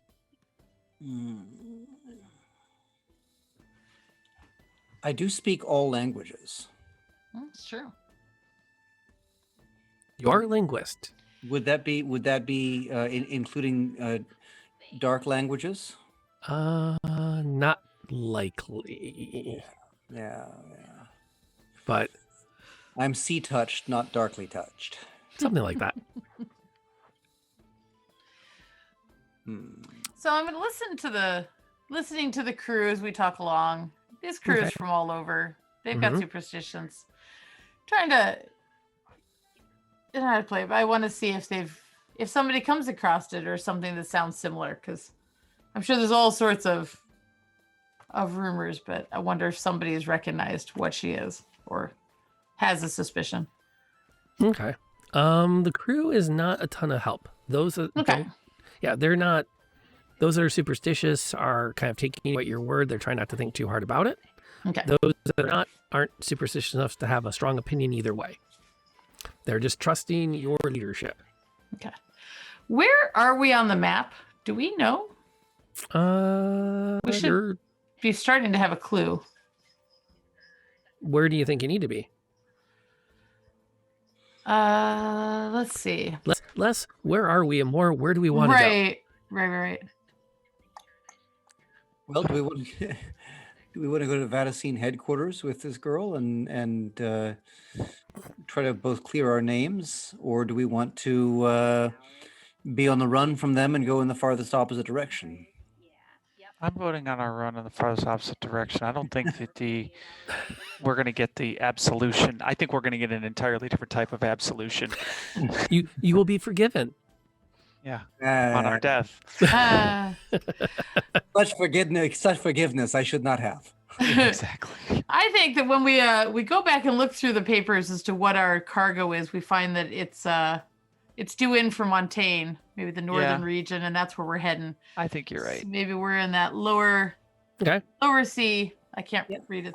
I'm thinking we should go where the ship's manifest has said, so that we continue the good morale, we kind of continue the cargo mission, we at least continue to bear in mind that this was what the original intention was for this crew, and that's what they signed on for. Yeah. and that's what they signed on for. So I think we'll keep their loyalty as well as keep, if we don't suddenly turn rogue and go somewhere else, Yeah. like the manifest says. Yeah, if the manifest said something like in Montaigne or Innismore, I think that would be great. Yeah. Yeah, and then if we turn out sell our goods at Montaigne and we still have the one lady, we could head over to Avalon and Innismore and see they might have a way of helping Yeah. out. Okay. Anyone with a name like Avalon has got to be able to help with this. Just saying. Exactly. The ship, start that thought over. You come to an agreement in the captain's cabin as to what your plan of action will be. A map is rolled out on the table. Several marks are made. There's a collective head nod, and the camera flies out the door of the captain's quarters, drones straight up, and just catches as all the canvas drops into place, and the ship begins to surge forward on the wind. You make your make port. What the heck is going on up there? Seriously, I think we just adopted an elephant. Jeez. I'm sorry, I'm not usually distracted by them, but that was weird. Fell out of bed today. I must be. You make port in Montaigne with 0 incident, collecting your funds and offloading your cargo. You're offered. You ask around, quickly find another shipment, and pretty much it's a straight drop off and pick up as the crew works. The camera moves briskly through various montages of the ship being offloaded, reloaded, and setting sail for Avalon. You make landing in Avalon, begin to the process of offloading, and head to the nearest bar to make inquiries Yeah. about where to head next. Sounds good. Oh, it sounds familiar, like where we all began. You come into port, and it's not long talking to the harbor master as to, or the harbor master's people, where you might find information and leads on particular individuals, and you are sent to a How bar. many weeks has this been? Call it a week. We're not at another full moon yet. No, you're not. Yeah, that's what I was wondering too. Check it out. Yeah, Forgive me, that's but good. is Avalon under Ejector's hero point there? Probably. Yes. Is Yes. that by Innismore? Okay. It's Avalon, Innismore, and the Highland Marshes are Okay. the triple the three kingdoms. And unlike the actual Earth, they're split into 3 different islands that are that are allied, as opposed to one big and one small. Yeah. None of which is really, when you really stop thinking about it, none of which is really well organized. Because like the big one is split into parts and the small one is split into parts, and some of the small islands parts belong to the big islands parts, but not in a way anybody really likes. There was a bad night of drinking and Yeah. darts going on. It just didn't end up well for anybody. Yeah. So, as you come into the pub, this will be a dramatic scene. I'd like to know everyone's approach. So Is again, Liesel with us? Hmm? Is Liesel with us? you tell me. Yeah. Yeah. Okay. I'm going with panache and perform. I was thinking about a babysitter, but okay, sure. How are you with demons? Oh, good. Do you change demon diapers? Oh, nice. I just see him going, Demon, really? Your child's that bad? Yes. Sure, go with that. Yes. Yes, but only once in a full moon. I'm just a werewolf, but Right. How are you disposing of dead bodies? Just checking. Hypothetically speaking. that's into the how good of a friend are you question. Good friends help you move. Great friends help you move dead bodies. Well, we always Easy, yeah. did the friends help you move, good friends help you move books. Really good friends help you move dead bodies and deny that you ever owned a chainsaw. Ooh, that got dark. Well, see, I was going to raise it It's my to. husband's brother, honestly, but you know. Never I was do going to that. raise it to true friends help you move dead bodies. and don't ask questions. Oh, that's probably better. True. The other one that a friend of ours, Rob's and ours, told me once goes, what was it? It goes, friends don't necessarily get you out of trouble. Enemies don't necessarily get you into trouble. And if you're happy in trouble, shut up.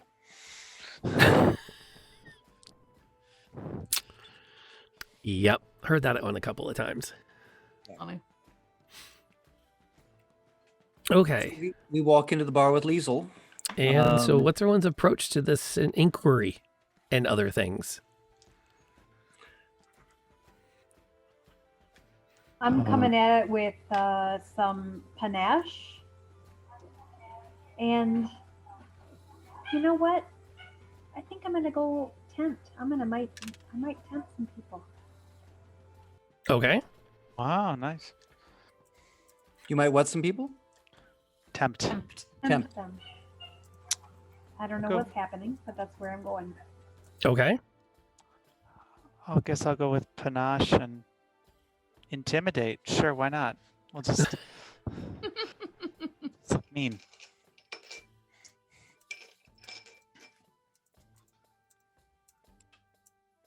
Okay.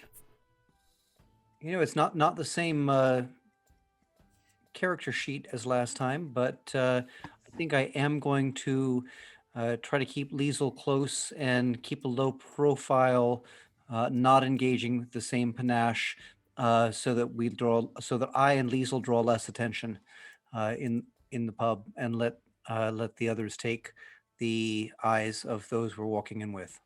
Okay. So what are you thinking there? That's Making our way to a booth. so wits and hide? Wits and well, I'm not great at hide, but Mm. yeah, well, yeah, wits and hide. Although I've got no points in hide, but yes. Okay. Well, you want to make sure whatever you do, you'll get at least one raise out of, Okay, because no raises is bad. wits and hide, and make our way over to a booth Okay. to sit quietly. So throw down, and how do we do on raises?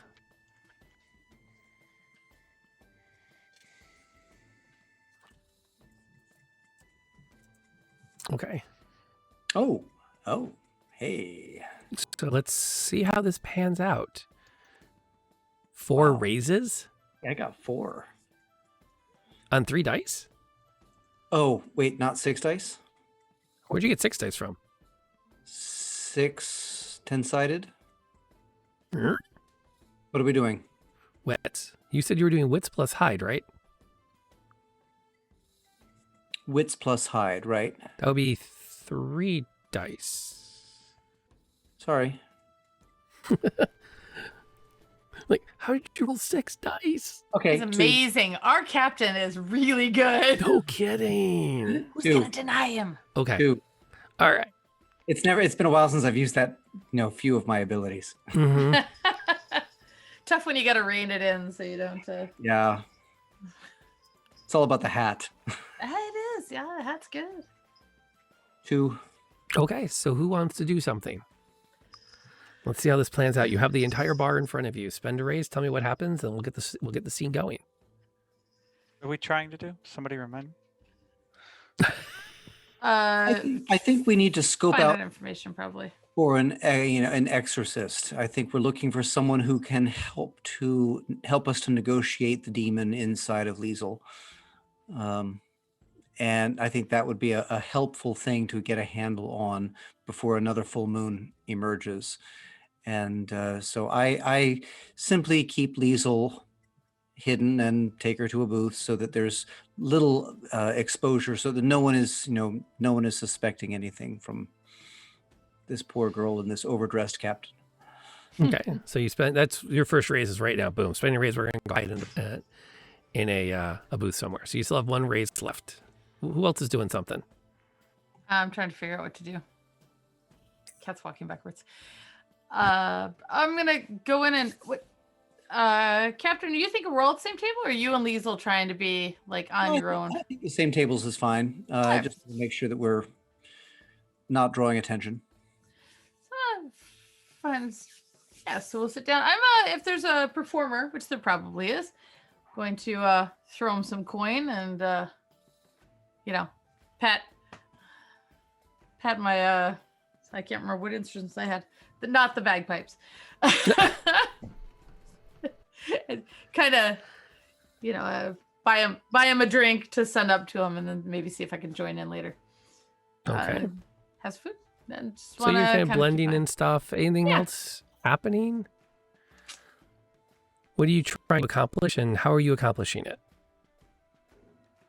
me or anybody. Anybody? I'm gonna ask the bartender in a calm, not threatening, but brooking that I expect an answer. And what question are you asking him? If he knows of anyone who deals in, I don't want to use the word magical, but basically otherworldly affairs. Demonology.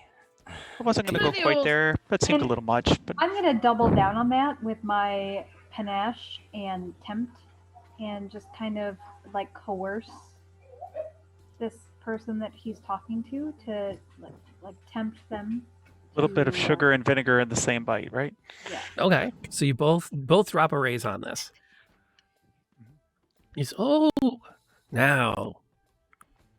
Is it one of you two? I give him this look like I'm not going to give you an answer.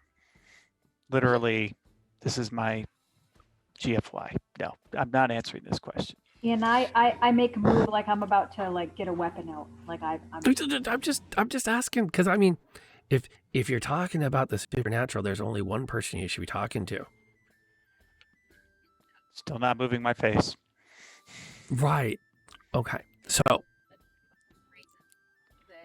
all the stories say the same. There's a woman lives out in the swamps. She's possessed herself. She'd be the one that would be the one that would know if anyone did. Me missus heads up there every so often to get, any kind of boil or sore, takes it up there and gets magicked away. And they say that she blesses children. She's in touch with the old spirits.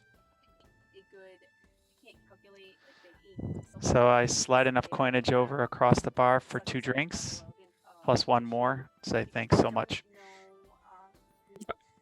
Okay. I'm hoping he's bringing 2 drinks. That's what I meant. We're buying 2 drinks and here's a little Yes. extra. He put some drinks up there. So, oh yeah, she's not hard to find. Do you have a name? She goes by Crazy Bridget. Crazy Bridget. all right, Jector. Let's go find Crazy Bridget. Crazy Bridget. And just like that, so anything else you guys intend to accomplish while you're here? Things you want to pursue. You have a name. So you're saying, should we find out more about Crazy Bridget, perhaps? We could You find tell out. me. Do we want to know maybe where she hails from? Yeah, I mean, I think we need to know a little bit more of where we're going, but I don't want to ask a bajillion questions. Like, here's a group of 5 strangers in a town asking questions about the magic lady who lives over the hill. Like, no, that's Spend a raise and either ask a question or tell me something. Right. Yeah. As- I've got panache and I forget what my other one was at this point. You did panache and temp. Tempt. Tempt. So I'm gonna use my panache to tempt this person to tell me more about Crazy Bridget. Okay. Do you want to ask a question or do you want? I want to this just tell person me to something? Tell me. I want them to tell me what's her ideal mode of communication. Like, how am I gonna best get information from her? How is she coaxed? What helps open her up? money, food, kindness, blah, blah, blah. You tell blah, me. blah. You can use your raise just to tell me what it is. Okay, well, she loves human comfort, and so we're gonna go and just shower her. I'm gonna go and shower her with just human comfort, just kindness. Scones and warm socks. Oh, I like. Okay. Well, the raise got spent on human comfort, so Yeah, well, that sounds like scones and warm socks to me, man. You ever had Or maybe we fresh bake pair her of a warm soup. socks? he leans. Yeah, indeed, you should be careful though. The bigger the favor you ask of the old spirits, the more she needs from you. 4 pair of socks. Oh no, she measures payments in days. Crying out loud. A sweater? I don't know that it's the length of time to knit the project. I think she wants a crochet calendar. She measures it in days, you guys. It took a whole week to knit this. It's a swamp sweater of calendar days. I think this is a good point, a good time for me to Aw. actually ask the runes something while sitting at the table. I need to know if what is ailing Liesel is actually exorcisable. Can she be cured of this malady? Yes. The runes do establish that. I'm going to use my raise and I'm going to talk to the musician when they take their break. And Okay. I'm going to start swapping old stories because I've got some old Inishmore stories and ballads. Start talking and direct them to talking about some of their favorite spooky tales and old stories and crackpot wizards because there's always some. And see, and I'm going to get them to start telling me about Crazy Bridget because if they're local, they'll know. What do you want them to tell you about her? I want them to tell me which gods she follows because she's the old gods and so am I. And how often she has successfully freed somebody from possession. And they Okay. start singing, over the river and through the swamp to Old Bridget's hut they go. The spirit knows the way Right. when it's time to slay the demon inside of Liesel. She definitely the old gods is a kind of a catch-all where Yeah. they are in touch with the various different spirits from around the Isles. The Fey folk, the dark, the white, the old stories. As for the successful exorcisms, there's no stories that they can remember. I asked the wrong question. I should have asked. Well, I have another raise, unless that was both of them. That was one raise. Okay. I'll The give other you raise, the yeah, you give it to. Yeah. I want them to tell me what Liesel is because we've got the description and we've got the scream and we've got the death at a full moon. and his best guess is that it may be some form of banshee. Okay. Because that's the starting point we need, But it's none that he's heard of directly. right? As you sort of lay out all these cases to him, It's like a were banshee. it's well because the banshee is usually tied to a place, and they're usually Yeah. dead already. So there's something funky here that doesn't jive with the stories. Although now they're vastly curious. Well, and I want to frame it as if it's a ballad I've come across Okay, yeah, he wants to know more about where that ballad because came we're from. we're trading ballad stories, and that's where I tried to Oh, paint it okay. as another story found and crazy one. Have you heard this? And what is this one about? You know? So you're way couching to all put of it. this in that. Yeah, songs. Okay. By the way, did anybody approach this with notice I did not. in their as one of their things? You guys all Perform came. panache. Okay. You all came in doing the thing. Okay. Who has raises left? I have 1 raise left. Okay. What would you like to do with them? I'm not sure yet. I'm gonna let the others go. Captain, you've got 1 raise left. What are you One thinking? raise. I guess I'm going to have to use my notice and wits to try to see what judge the room and what's going on around us. Okay.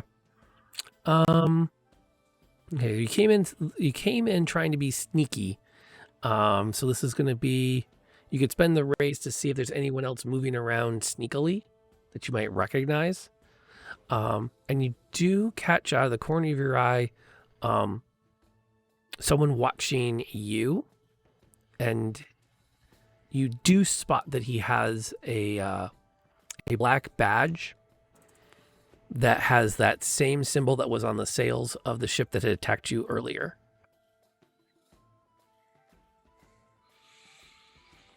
The church, they're everywhere. Yeah, kind of. They're like the IRS. In so many ways. I'm sorry, was that out loud? Death and taxes. Loud part quiet, quiet part loud. He's the only one. Just the one. Is he a junior member or a senior monk? of some kind? He's probably very low ranking. But he seems to spot us. He's spotted. He's been listening to the stories Saffron's been telling, and then he seemed to take real notice of Jector and Brian's conversation about Crazy Bridget. Oh yeah. Guys, we're gonna need some stealth to get out of here, or we're gonna have to fight our way out, or we're gonna have to take this guy out with us before he passes word along. Yeah, I was just gonna murder him, but Yeah. You could spend a raise to do that. Distract. Yeah. Although it's a little outside of your approach. You were coming in intimidating and witty, right?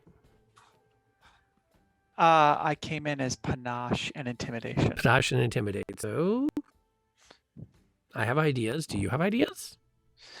Can you leave the place so he follows you and take a new turn to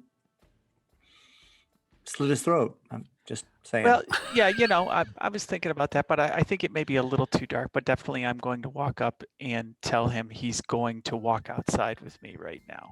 Like he doesn't have an option, or I will stab him in the face right there in the room. Okay. Spend a raise. He's going to follow you out. Politely, but firmly. Like Yep. it's not really a question. It's more of a statement. Okay. He follows you out. Anybody got raises left? Yeah, I do.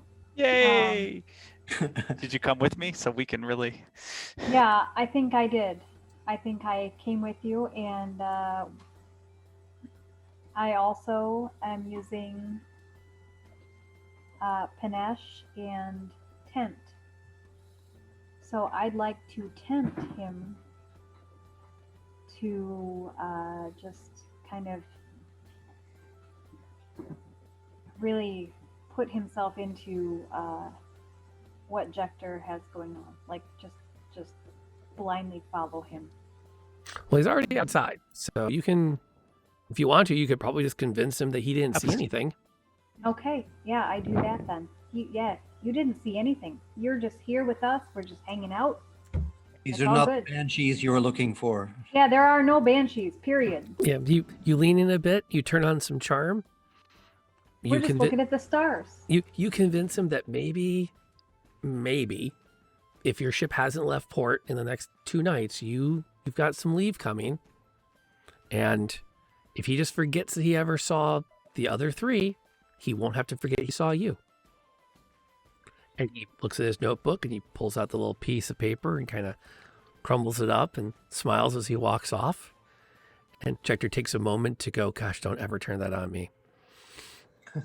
And walks back into the bar, which means you now have a lead.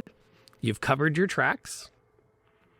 And I have a month to figure out what happens when you arrive at Crazy Bridget's.